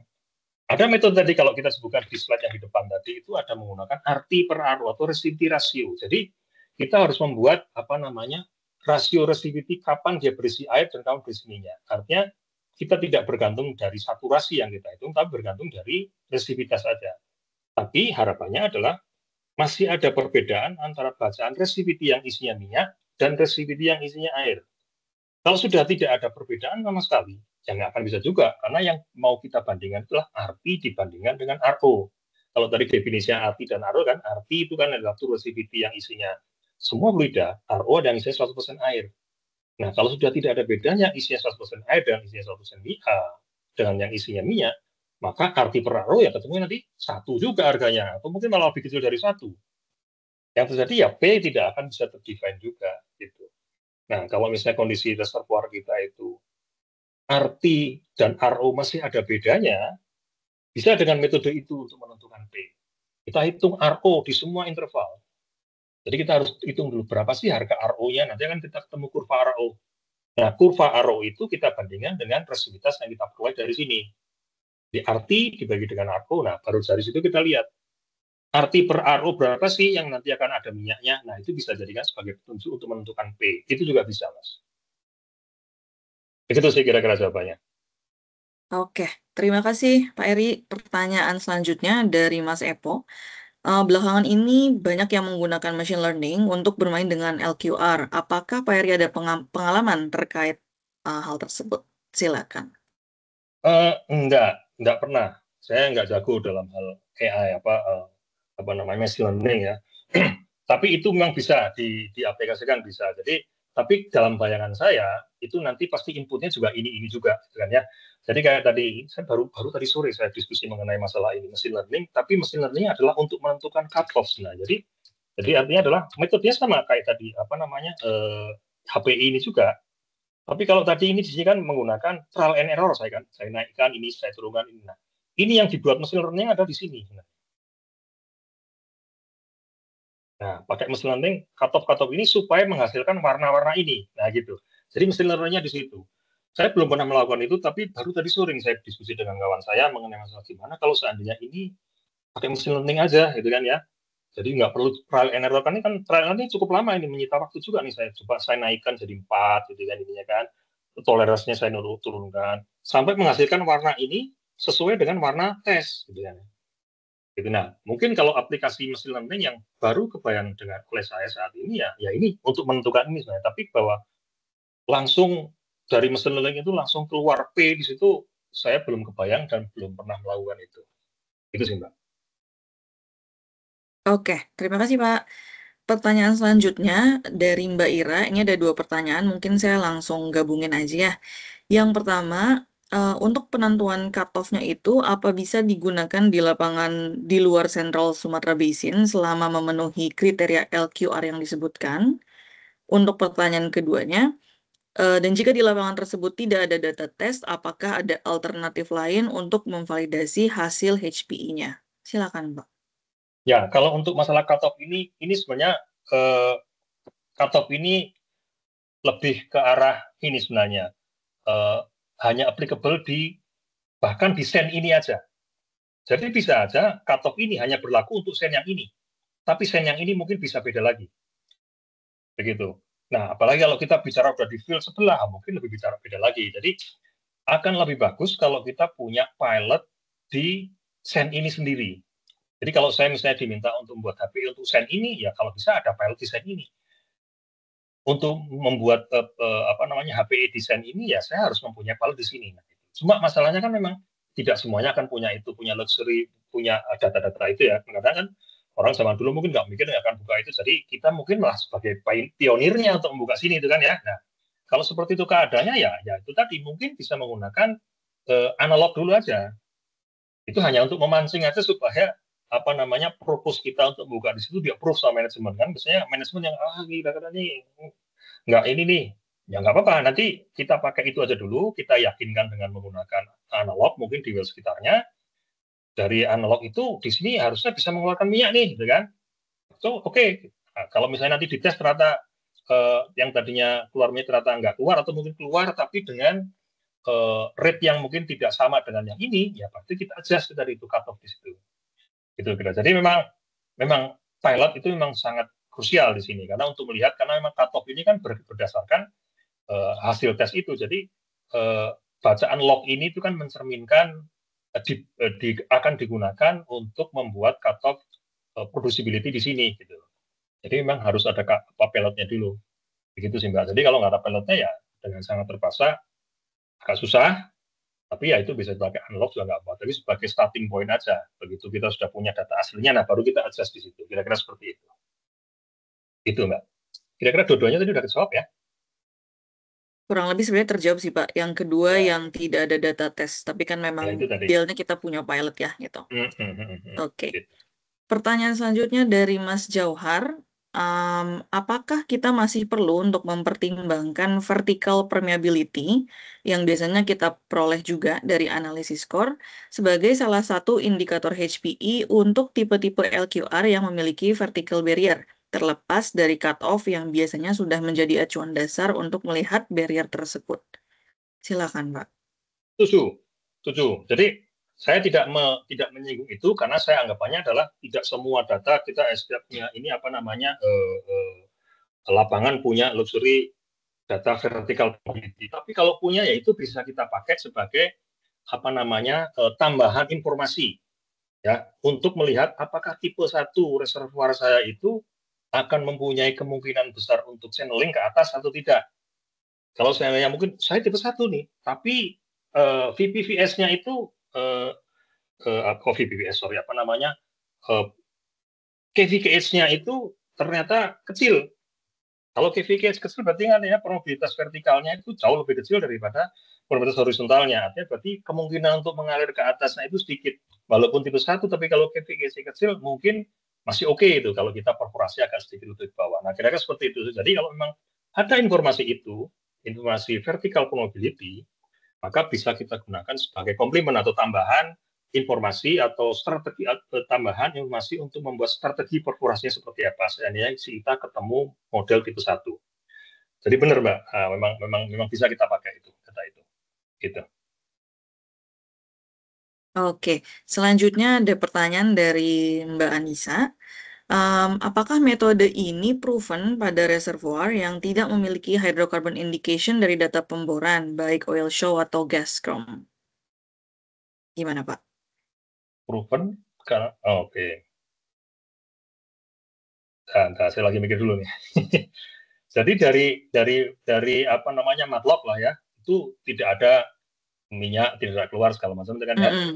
Terus ini proven atau tidak? Ya terus terang ini belum pernah diaplikasikan di situ. Seperti itu. Tapi bahwa untuk proven atau tidaknya ya harus dites dulu sih menurut saya. Ya, karena untuk bisa membuktikan bahwa hasil dari HP itu nanti akan bisa mencerminkan kondisi aslinya atau tidak. Jadi menurut saya memang harus dites dulu. Tapi kalau secara faktanya sendiri, saya belum pernah mengaplikasikan seperti itu ya, karena di sini sendiri kan saya nggak pernah ngebor dengan menggunakan MATLAB atau jarang lah. MATLABing kita nggak pernah ngeran atau jarang sekali di run, ya kita semua berdasarkan data warna log saja gitu ya. Tapi bahwa apakah HP ini se-applicable untuk well-well yang dari MATLAB itu tidak menunjukkan minyak, tapi HPE bisa bawa minyak. Kalau memang benar-benar ada minyaknya dan ada pilotnya untuk menyedot HPE, ya harusnya bisa diaplikasikan. Itu karena untuk bisa menyedot HP ini kan harus ada bukti dulu bahwa di situ keluar minyak, gitu kan ya. Karena itu jadi pilot. Karena dari situ saya bisa mengaplikasikan cutoff saya. Untuk cutoff saya turunkan ini resistivitasnya supaya di situ bisa keluar minyak. Kan itu kan bisa menjadi warna brown, gitu kan ya. Itu berarti cutoff rate saya turunkan. Kalau resistivitas saya naikkan, ya brownnya kan hilang menjadi biru, gitu kan. Cara kerjanya seperti itu. Nah, untuk saya menurunkan cutoff atau menaikkan cutoff ini, kan saya harus ada patokannya dulu. Patokannya apa ya? Tes itu tadi. Kalau tes bilang minyak, maka saya turunkan serendah mungkin atau seoptimal mungkin supaya dia memberikan warna brown atau warna dark green. Nah, gitu. Jadi artinya kan harus terbukti dulu bahwa di situ ada minyaknya. Gitu ya. Itu sih. Jadi kalau tadi pertanyaan gitu ya harus ada buktinya dulu bahwa di situ keluar minyak, baru nanti ini applicable karena nanti akan berguna untuk well-well yang lain. Well pilotnya ya udah ada buktinya di situ, ada tesnya, tinggal lihat tesnya aja. Tapi untuk well yang lain belum pernah dibuka, ya bergantung dari well test itu well pertama yang jadi pilot itu tadi. Begitu kira-kira sih, Mbak. Oke, Pak. Kemudian ada pertanyaan, jika mengabaikan SW, bagaimana perhitungan volumetrik jumlah cadangannya? Dan kalau dari pengalaman Bapak, seperti apa pembuatan statik modelnya, khususnya untuk pemodelan saturasinya, Pak? Oke. Kalau kita bicara saturasi itu kan ada banyak. Bukan banyak sih. Kita lihat saturasi itu seperti apa.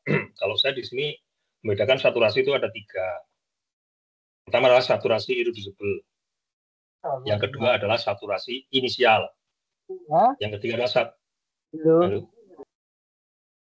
bocor.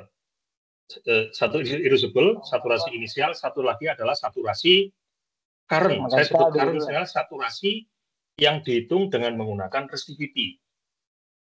Kalau saya sudah punya 100 well, berarti artinya kan well nomor 1 sampai 100 sudah diproduksi. Maka well nomor 100 yang saya hitung dengan menggunakan resistivity, saturasinya itu tidak menunjukkan kondisi inisial karena sudah terproduksi. Orang sudah diproduksi oleh well nomor 1 sampai well nomor 99. Jadi kalau saya ngebor, harga resistivitas di situ tidak menunjukkan kondisi inisial.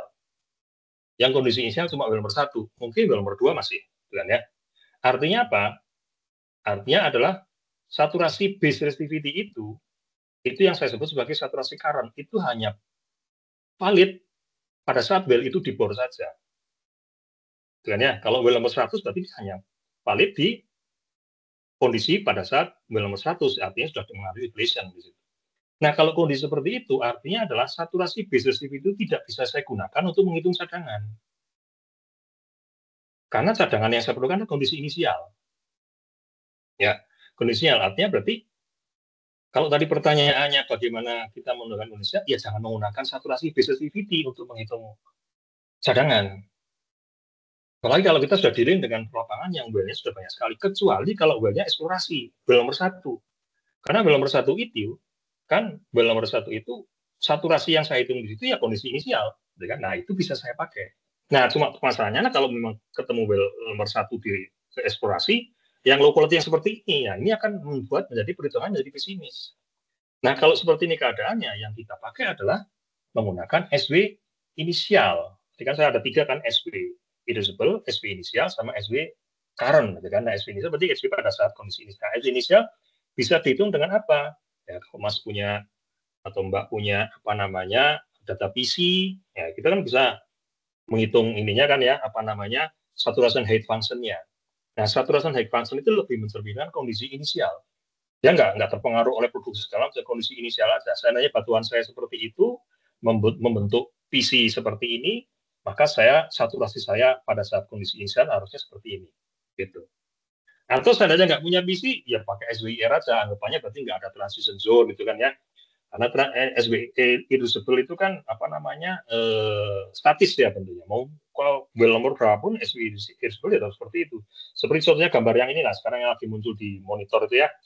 Nah ini kan SWIR nih, yang ini nih. Ini SWIR nih. Kan ya, berarti yang warna biru ini itulah kode SWIR. Nah minyak itu cuma yang ini aja nih. Tuh. Nah dari sini kita lihat, ya mungkin kalau kita anggap sebagai SWR sebagai SW inisial, maka minyaknya yang ini, yang warna biru muda ini adalah minyak semua ini. Ya udah itu aja yang kita hitung sebagai cadangan. Minyaknya adalah yang ini aja. Jadi SW inisial sama dengan SWR. Nah kalau tadi SW inisial dengan menggunakan data PC, mungkin ada transition zone, jadi SW inisialnya mungkin di sini satunya itu. Nah gitu ya. Gitu. Mungkin di suatu ketinggian tertentu dia baru sama dengan SWR. Nah kira-kira seperti itu. Jadi ada diskon di sini. Berarti ini bukan minyak, ada diskon di situ. Jadi kalau pakai SWR, ini semua yang warna biru muda minyak semua. Tapi kalau pakai SW function, minyaknya dikurangi yang ini. Nah itu akan lebih kecil. Tapi kalau saya menggunakan SW base resistivity, ya dapat yang hijau ini. Ya, hilang semua minyaknya, gitu kan. Apalagi yang di sini hilang semua. Jadi sebisa mungkin memang kalau mau menghitung cadangan, jangan menggunakan saturation base resistivity. Saturation base resistivity adalah saturasi dihitung berdasarkan resistivity, ya mau Simandl, Juhas, Indonesia, segala macam itu. Termasuk untuk static modeling tadi. Nah, static modeling ya kalau bisa menggunakan saturasi yang ini. Itu kalau nggak yang ini, yang ini. Gitu kan ya. Asal kita tahu aja konsekuensinya. Kalau kita menggunakan SWR, konsekuensinya mungkin bisa gede banget. Karena kita tidak mempertimbangkan transition zone. Kalau kita menggunakan SW irreducible sebagai SW inisial kita, itu berarti anggapannya adalah dulu pada saat minyak migrasi masuk ke reservoir kita, semua air yang bisa bergerak itu terreplace atau terpindahkan oleh minyak. Padahal kenyataannya yang tidak. Padahal di atas oil water contact itu masih ada air yang free water yang masih tertinggal di sana gitu. Ada kayak kapiler dan segala macam. Itu kira-kira Mbak. Mantap, terima kasih Pak. Selanjutnya, sebetulnya kita udah lewat 4 menit dari slot waktunya, tapi masih ada 6 pertanyaan. Dari Pak Eri Oke. masih oke untuk lanjut atau gimana Pak? Masih berapa? 6 atau 4 tadi?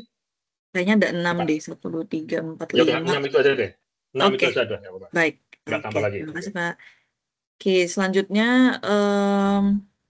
dari Mas Kurniawan, apakah dalam menghitung saturasi dari LQR juga mempertimbangkan shale distribution yang ada pada reservoir? Apakah ada pendekatan yang dilakukan dalam menghitung true resistivity pada shale reservoir? Jadi idealnya memang harus kita mempertimbangkan, karena kalau kita lihat shale atau clay di dalam reservoir itu kan bisa tersebar menjadi 3 macam gitu kan ya, secara struktural, secara laminar, atau satu lagi secara apa namanya jadi ada 3 satu lagi saya lupa. Disperse ya, satu lagi disperse. Jadi kalau setnya itu laminated, artinya berarti kan ada yang benar-benar clean di tengahnya. Jadi misalnya sandfill gitu kan ya. Nah, sel-nya itu sebenarnya yang berlapis-lapis itu, jadi ngumpul, sel itu ngumpul sebenarnya. Tapi di tengah-tengahnya itu juga ada yang clean sand juga sebenarnya. Jadi clean sand, sel seperti itu. Nah, kalau kondisi seperti itu harusnya ditreat berbeda seandainya selnya itu berupa structure, artinya adalah selnya itu berupa butiran juga. Kalau selnya berupa butiran, artinya berarti kehadiran sel di situ tidak mempengaruhi porositas. Karena proses yang terjadi kan antara butir. Nah, kalau sebenarnya selnya sendiri berupa butir, berarti kan dia bertindak seperti matrik juga sebenarnya. Nah, beda lagi satu lagi yang tipenya disperse. Artinya sel itu benar-benar tersebar di tengah di sela-sela antara matrik yang lain gitu kan ya. Nah, harusnya pada saat menghitung saturasi itu ditreat berbeda. Cuma masalahnya kan kita sulit itu menentukan ini disperse, struktural atau laminar gitu kan ya. Nggak tahu. Tapi kalau kita menghitung sel volume, jumlahnya sama. Biasanya sel volumenya sama-sama 50% atau 40% kan ya. Tapi 40% itu berupa sensil-sensil laminat, atau dia berupa apa namanya structure yang berupa butiran juga, atau berupa disperse. Idealnya harus kita identifikasi, cuma kita kesulitan gitu. Sehingga pada saat kita mengaplikasikan atau menghitung saturasi, anggapannya lah semuanya dalam bentuk disperse sebenarnya. Anggapannya sel itu ya benar-benar tersebar di semua tempat, mengisi pori, sehingga akan mempengaruhi bacaan reservoir. Nah, kalau kita bisa mengidentifikasi, mungkin kita ngeran dengan apa namanya high resolution resistivity dan segala itu, sehingga kita bisa melihat, oh ternyata ini sensil nanti bisa nanti kita identify nanti, oh yang ini berarti saya harus menghitungnya seperti ini, yang ini berarti clean sand, yang ini berarti sel, nanti akan kita berbeda. Itu bisa. Cuma problemnya kan tidak semua well kita bisa ngeran itu. Itu tool yang mahal gitu kan. Kalau kita dealing dengan yang well yang banyak sekali, apakah setiap well akan kita run seperti itu gitu kan ya. Sehingga kita ya udah kalau itu pendekatannya ya udah anggap aja semuanya adalah disperse gitu kan ya. Jadi memang semua yang kita hitung ini anggap aja lah hasilnya lah disperse. Walaupun ada dengan metode saya lupa apa namanya pakai crosspot gitu kan ya, saya lupa sih namanya, saya pasti susah. Itu bisa kita ngelihat kalau kita crosspotkan antara total porosity dengan cell volume, kalau posisinya di sini berarti dia adalah yang struktural, ini namanya itu lagi-lagi itulah asumsi aja atau interpretasi aja, boleh aja itu kita pakai sehingga oh ternyata posisinya di sini di crossplotnya adalah posisinya di sini seandainya saya kelompokkan antara bisil dan Phi itu lokasi ini, oh berarti di sini struktural nih, oh kalau struktural berarti anggapannya kehadiran sel itu tidak mempengaruhi porositas gitu kan ya, berarti saya menggunakan rumus yang ini, itu boleh aja. Tapi intinya adalah bahwa apa namanya bentuk atau penyebaran sel dalam reservoir itu kalau memang bisa kita pertimbangkan. Kalau memang tidak bisa kita pertimbangkan, ya berarti anggapannya semuanya adalah berupa dispersil. Kira-kira seperti itu. Oke, Pak. Kemudian ada pertanyaan dari Mas Anton. Apakah kita bisa menggunakan fuzzy match dengan supervised flag warna production test sebagai associate log-nya? Pasti Mas. Ya. Fuzzy match. Ya. Fuzzy match itu black box. Fuzzy match itu black box. Saya lemparkan di sana data umur peserta di sini, saya masukkan situ, itu juga akan bisa menghasilkan dan bisa match dengan supervise-nya. Jadi black box sebenarnya. Jadi apa namanya? Kalau pertanyaannya bisa menghasilkan, bisa. Tapi apakah kita bisa mempercayai atau bisa apa namanya mengandalkan dia sebagai penentu ini? ya harus dites dulu menurut saya. Kira-kira apa namanya hasil yang dihasilkan itu kira-kira match nggak dengan data pilot itu. Itu sih. Jadi menurut saya sih mau pakai metode apa saja boleh, tapi yang harus menjadi awareness kita adalah bahwa Fasimas itu black box. Ya, jadi benar-benar kita dump semua data ke situ dengan associated ini itu bisa menghasilkan pasti, kan ya. Itu sih, karena dia cara kerjanya adalah Fasimas itu adalah dia pasti akan membuat cluster dulu, cluster bisa banyak sekali, kemudian dari cluster itu dia akan membuat korelasinya antara associate dengan inputnya, kemudian dari situ dia akan mengenerate hasilnya seperti apa. Kalau punya blind well, jadi harus ada, kalau Fasimas itu harus ada blind well-nya, jangan semuanya dijadikan trainer. Karena di trainer itu, di well trainer itu, pada saat kita lihat hasilnya, pasti akan bagus. Itu tadi, saya masukkan data umur atau data apa namanya kelahiran, tanggal kelahiran kita semua di situ, itu juga bisa akan memberikan korelasi gitu loh. Nah, yang paling penting adalah kita ada blind well-nya. Nah, blind well ini jangan dimasukkan sebagai trainer. Nanti Fasimas yang kita peroleh, model Fasimas yang kita peroleh, kita run di blind well itu. Apakah bisa menghasilkan hasil yang cocok nggak? Kalau bisa cocok berarti artinya bagus. Fasimasnya itu bagus. Tapi begitu dia lari kemana-mana ya, berarti Fasimasnya nggak bisa dipakai. Begitu sih, Mbak. Oke, Pak. Oke, selanjutnya ada pertanyaan dari Mas Henry. Apakah so far sudah conclude untuk karakterisasi LQR-nya ini? Karena seingat saya dulu yang disalahkan hanya bioturbated sand di atas clean sand yang masih mendapatkan charge hydrocarbon tapi punya lower permeability. Gimana, Pak? Ya, seperti tadi yang sampaikan di depan tadi, bahwa kalau dari kita lihat definisi dari rock quality atau reservoir quality itu, ternyata tidak hanya bergantung dari satu parameter saja, dalam hal ini mungkin probabilitas saja. Ada parameter yang lain tadi kalau kita lihat di sana itu ada apa namanya rocknya itu sendiri, kemudian ada juga fluidanya juga harus kita pertimbangkan dan yang lain-lain. Jadi kalau secara apa namanya angka atau secara definisi bahwa harus ini memang menurut saya sampai sekarang belum conclude. Ya, tapi paling tidak tadi di slide saya harus dipertimbangkan bahwa harus ada 3 itu tadi yang supaya nanti kita bisa mendapatkan definisi dari low quality reservoir itu lebih bagus ya. Jadi ini tadi ada 3 ini. Jadi bukan hanya sekedar probabilitas saja atau mungkin porositas saja nggak cukup menurut saya. Harus ada tambahan ini. Apakah porositas itu akan memberikan rock quality index seperti apa, gitu kan ya? Kemudian dari situ kita juga lihat producibility-nya seperti apa, dengan flow rate-nya akan memberikan flow rate seperti berapa. Kalau perlu ini PI juga bisa. Kalau PI kan kita sudah mempertimbangkan pressure ya. Pressure kan productivity index ya. Jadi kalau flow rate ini kan kita masih lihat cuma berapa PFPD atau PFPH gitu aja kan. Tapi kita tidak menggunakan pressure-nya seperti apa. Jadi 3 ini kalau kita kombinasikan baru kita bisa conclude oh ini loh definisi low quality reservoir yang seperti ini gitu. Jadi kalau kita cuma satu aja, probabilitas aja, atau cuma mungkin dari struktur bioturbation dan segala macam, itu mungkin menurut saya lebih arah ke kualitatif aja sebenarnya kalau kita udah lihat ke struktur stratigrafi dan segala macam. Karena yang ingin kita lihat adalah tadi itu productivity sama storage. Itu aja sebenarnya tadi. Kalau ternyata mau bioturbation tapi produktivitasnya bagus, ya good quality sih menurut saya, gitu loh. Gitu. Jadi ini 3 ini sih menurut saya yang harus kita pertimbangkan untuk bisa conclude mengenai apa definisi low quality reservoir. Itu kira-kira, Mbak. Oke, Pak. Selanjutnya ada pertanyaan dari Mas Ruli. Ini fosi banget pertanyaannya. Apakah pernah dilakukan riset untuk observasi melalui conventional core untuk mengetahui lithotype atau facies dari LQR ini? Apakah ada korelasi antara perbedaan lithotype atau facies terhadap productivity dari LQR? Misalnya, perbedaan antara flaccid, lenticular, bioturbated, dan lain-lain.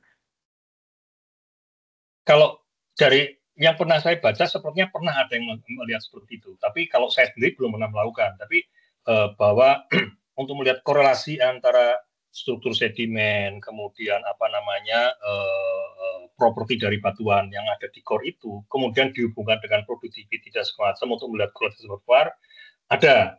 Kalau yang pengalaman saya atau yang saya tahu itu ada seperti itu. Tapi kalau saya sendiri yang pernah melakukan, saya tidak pernah, belum pernah saya melakukan itu. Karena ya apa namanya saya lebih banyak bekerja di data log karena gini, data core memang membantu dan saya juga kadang-kadang akan lari ke core lagi. tapi yang tidak punya core lebih banyak. Jadi kalaupun saya bisa mendefinisikan secara detail di core, ini segala macam, terus saya balik lagi, saya bekerjanya dengan gamma ray density, neutron resistivity. Saya balik lagi ke situ lagi, gitu kan ya. Nah, kalau dari log-log ini, saya tidak bisa lagi mendefinisikan apa itu bioturbasi dan segala macam, tidak bisa mendefinisikan, ya nggak bekerja juga tool saya, gitu kan ya. Atau definisinya nggak bekerja juga, gitu kan ya. Jadi bahwa dari core kita bisa mendefinisikan ini detail per sentimeter itu bisa kelihatan. Sementara log saya itu mungkin resolusinya mungkin 2 feet gitu kan ya. Nah, bukan berarti saya tidak benar-benar tidak mengantar core, tidak. Tapi paling tidak dari core itu saya mengambil informasi aja. Bahwa ternyata di core itu menunjukkan apa namanya structure atau mungkin properti yang seperti ini. Terus saya lihat ke core, ke log. Ternyata mungkin ekuivalen dengan yang seperti ini. Ya itu aja. Tetap nanti pada saat di akhirnya saya benar-benar hanya tergantung dari data log. Ya memang itu yang kita punya. Kalau di tempat saya ini 12.000 well, 11.000 well itu yang punya ya log itu gitu. Yang core-nya mungkin nggak sampai 10% dari 11.000 gitu ya. Nah gitu kira-kira sih. Tapi bahwa itu bisa digunakan bisa dan itu memang membantu dan memang membantu. Itu Mbak. Oke Pak, karena sudah 8.45 mungkin pertanyaan terakhir aja ini saya coba izin kasih Mas Rido Cahya yang tadi udah raise hand dari tadi belum saya kasih kesempatan untuk bertanya. Silakan Mas, mungkin saya bantu unmute. Bisa unmute nggak ya? Ya, tes Mbak Nabila. Oh iya, ada kedengeran Mas, silahkan. Ya, terima kasih Mbak Nabila. Terima kasih Pak Eri buat presentasinya sangat komprehensif. Saya mau bertanya mengenai yang pertama untuk ini Pak tadi kalau dari yang penjelasan Pak Eri tadi kan penjelasan untuk HPI ini kan pilot well-nya sampai 10 ya Pak tadi Pak Eri. Nah, ya, bisa sampai 10 ya. Ya, betul. Nah, misal kalau case-case-nya seperti sumur-sumur eksplorasi, Pak. Kan kemungkinan untuk surrounding well-nya tidak mungkin tidak sebanyak itu. Itu apakah ada minimal data yang bisa kita jadi patokan ya, Pak, untuk bisa katakan bahwa cut-off yang kita pakai ini ideal atau tidak. Lalu yang pertanyaan yang kedua, apakah untuk HPI ini pernah aplikasikan untuk sandstone, calcareous sandstone atau bahkan sampai ke limestone gitu Pak Eri, atau kalau belum mungkin ada tambahan mungkin pertimbangan dari Pak Eri kalau memang mau HPI ini mau diaplikasikan ke limestone. Terima kasih Pak. Oke. Jadi pertanyaan pertama tadi kalau well eksplorasi terus terang susah Mas, karena ya tadi karena HP ini butuh pilot karena untuk menunjukkan kapan atau di mana harga-harga log tadi kan kita mengeluarkan katanya kan Visel, PHI, resistivity sama probabilitas kan. Kita melihat pada harga berapa sih itu batasnya bahwa harga-harga log itu akan keluar minyak dan kapan keluar air. Nah, untuk bisa menarik batas-batasnya itu kan nggak sama di semua lapangan, bahkan di semua send nggak akan sama. Maka kita harus lihat data in situ atau di send itu atau di well itu untuk melihatnya. Nah, kalau misalnya kita nggak punya pilot memang susah. Tapi ya kalau memang saya terpaksa, misalnya kita ngebor eksplorasi ini, nggak ada high quality semua, low quality semua. Nah, Mas sudah terpaksa nih, waduh, jadi nggak ada pilihan lain. Kalau ada high quality, pasti yang low quality pasti nggak akan dilirik kan, Mas kan? Pasti dibuka pasti high quality dulu, gitu kan? Nah, begitu ngebor 1.000 feet semuanya low quality semua, gitu kan ya? Terus kita harga saturasinya nggak bisa dipercaya, gitu kan ya? Karena resistasinya semua mengalami suppress semua. Ya, yang bisa dilakukan mungkin kalau punya data analog, ya analog aja, misalnya mungkin di lapangan sekitaran tuh mungkin cut-off segini itu bisa nih untuk menunjukkan keluar minyak, ya udah pakai aja itu sebagai starting point aja sebenarnya, pakai di situ sampai nanti meyakinkan bahwa ini memang di sini ada minyaknya, ya udah tinggal dites aja gitu kan ya. Kalau misalnya keluarnya ternyata air ya berarti ya sial aja kita berarti misalnya nggak dapat. Tapi intinya adalah ada suatu patokan yang kita bisa jadikan sebagai starting point untuk melihat bahwa di sini ada keluar minyak atau tidak. Soalnya kalau kita sudah lari ke HPE, artinya berarti penghitungan saturasi udah nggak bisa dipercaya lagi. Kalau Mas masih percaya saturasi ya nggak usah pakai HPE, Mas langsung pakai saturasi aja sebagai guidance-nya. Gitu. Tapi begitu saturasi usahanya kayaknya udah nggak bisa percaya, baru coba pakai HPE. Nah kalau HPE sendiri masih nggak bisa membantu juga ya gimana lagi Mas, memang agak susah gitu kan ya. Itu jadi kalau bisa memang ada pilotnya, kalau nggak ada ya pakai analog lah. Terus yang pertanyaan kedua mengenai tadi sandstone atau limestone itu kan ya. kebetulan di lapangan kami tidak limestone, Mas. Jadi saya sendiri belum pernah nyoba kalau untuk limestone. Kalau calcareous mungkin ada, karena beberapa sen kami juga ada yang calcareous. Dan ini sudah pernah kita aplikasikan juga di situ. Kemudian waktu itu yang run kawan saya untuk melakukan analisa di sini, sepertinya bekerja cukup bagus juga. Jadi prinsipnya sama aja sebenarnya. Karena kan bacaan log aja dari kita menggunakan 4 data log ini, kita campurkan jadi satu tadi kan, ada kemungkinannya low, high dan segala macam itu tadi. Kalau kita kombinasikan itu tadi mau batuannya apapun sebenarnya ya bisa kita pakai. Nah ini nggak tergantung dia batuan sandstone atau limestone sebenarnya. Bisa kita pakai selama empat-empatnya itu bacaannya memang semuanya dalam kondisi yang bagus, tidak terpengaruh oleh wash out dan segala macam ya, atau mungkin invasi mat dan segala macam. Tapi intinya selama itu dipakai ada pilotnya, yang penting ada pilotnya. Karena begitu ada pilotnya maka semuanya akan dikonfirm ke sana semua. Karena pada saat saya menentukan cutoff, saya harus paksa cutoff saya itu harus bisa menghasilkan warna yang sesuai dengan data tes, itu aja. Begitu sudah sama, nah oke, berarti harusnya kalau saya ketemu lagi barang yang seperti ini juga, yang keluar warnanya coklat, harusnya di tes juga keluar juga, seperti itu juga. Nah gitu. Itu sih Mas kira-kira Mas. Baik, terima kasih Pak Eri. Berarti yang bisa saya tangkap berarti memang jumlah pilot well ini memang sangat ini ya Pak, sangat mempengaruhi. Menurut saya memang krusial. Ya. Betul. Baik. Ya, paling tidak kalaupun kan nggak sampai 10 Mas ya. Misalnya saya punya 2 atau 3, itu ada yang menunjukkan 100% water cut itu penting. Jadi informasi 100% water cut itu penting, karena dari situ saya melihat jangan sampai saya membuat cut-off lebih rendah dari itu. Karena segitu aja saya sudah keluar air 100%, artinya berarti cut-off saya harus lebih tinggi dari itu. Nah, gitu kira-kira. Jadi justru informasi 100% water cut, tes 100% water itu penting menurut saya. Kemudian yang satu lagi adalah informasi yang menunjukkan keluar minyak. Nah, kalau saya punya 2 lah informasi seperti itu aja, kapan keluar minyak, kapan keluar 100%, itu saya cukup confidence dengan hasil HPE-nya. Itu sih Mas. Baik. Pak Eri izin konfirmasi juga Pak. Kalau tadi kan kalau dari penjelasan Pak Eri juga antara LQR sama LRLC kan ada perbedaan juga ya Pak. Kalau untuk SP ini bisa diaplikasikan juga nggak ya Pak di LRLC kira-kira? Bisa. Karena SP ini sebenarnya memang dulu tujuannya bukan hanya untuk low quality, bahkan untuk yang high quality juga bisa. Karena kan saya cuma main cut-off aja. Dan ini yang dipredik atau yang dihasilkan itu adalah producibility, bukan contain, bukan kandungan minyak ada atau tidak minyaknya, bukan, tapi kemungkinan untuk berproduksi minyaknya itu bisa atau enggak. Nah itu, jadi artinya mau low quality mau high quality, selama dia ada data tadi itu, data visual PI dan segala macam, dan ada pilotnya, itu bisa diaplikasikan Mas. Jadi yang enggak low quality juga bisa. Baik, oke, baik, terima kasih Pak Eri atas waktunya. Sama-sama. Oke, baik, karena sudah menunjukkan pukul 8.52, jadi mohon maaf sekali karena keterbatasan waktu, sisa pertanyaannya belum bisa saya bacakan ya.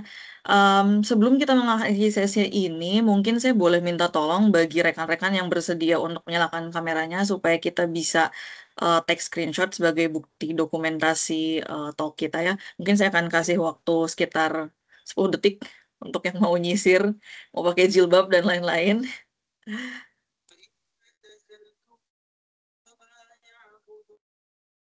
Mungkin Pak Eri kalau boleh, udah stop sharing ya? Oke, berarti tidak usah pakai slide, tidak apa-apa.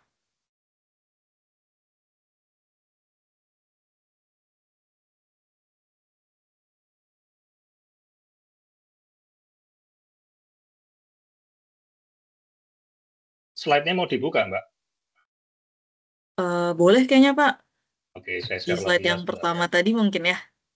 Sudah, saya share lagi. Terima kasih. Tapi kalau slide-nya dibuka jadi nggak kelihatan ya audiensnya. Begitu ya? Soalnya nggak terlalu banyak yang on cam nih so far, gimana, Po? Nggak apa-apa lah. Yang penting kelihatan daftar pesertanya. Oh, oke. Oh, jadi mau di-share nggak ini? Nggak usah, Pak. Nggak usah ya?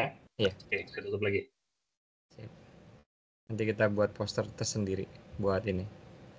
Baik, buat teman-teman yang bisa on cam.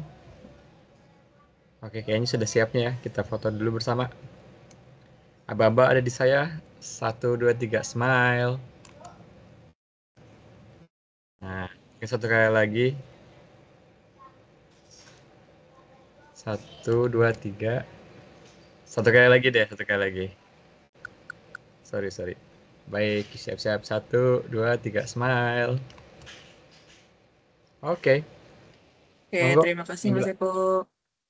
Baik, terima kasih banyak atas kehadiran Bapak Ibu dan rekan-rekan sekalian, dan terutama untuk Pak Eri Mas Toaji atas kesediaannya ya Pak untuk presentasinya yang insya Allah sangat bermanfaat buat kita semua. Saya juga banyak belajar. Terima kasih kembali dan mungkin sampai ketemu lagi di lain kesempatan. Dan bagi rekan-rekannya jangan lupa untuk mengikuti event FOSI selanjutnya ya, baik yang talk maupun yang field trip yang tadi Mas Epo sampaikan. Oke, kalau gitu selamat malam semuanya. Selamat beristirahat. Assalamualaikum warahmatullahi wabarakatuh. Waalaikumsalam. Waalaikumsalam. Terima kasih. Mohon maaf. Terima kasih Pak Eri atas. Terima kasih Pak Eri. Terima kasih Pak Eri. Ya. Terima kasih Pak Terima kasih Mas Eri. Eri. Ya, saya izin tutup ya meetingnya.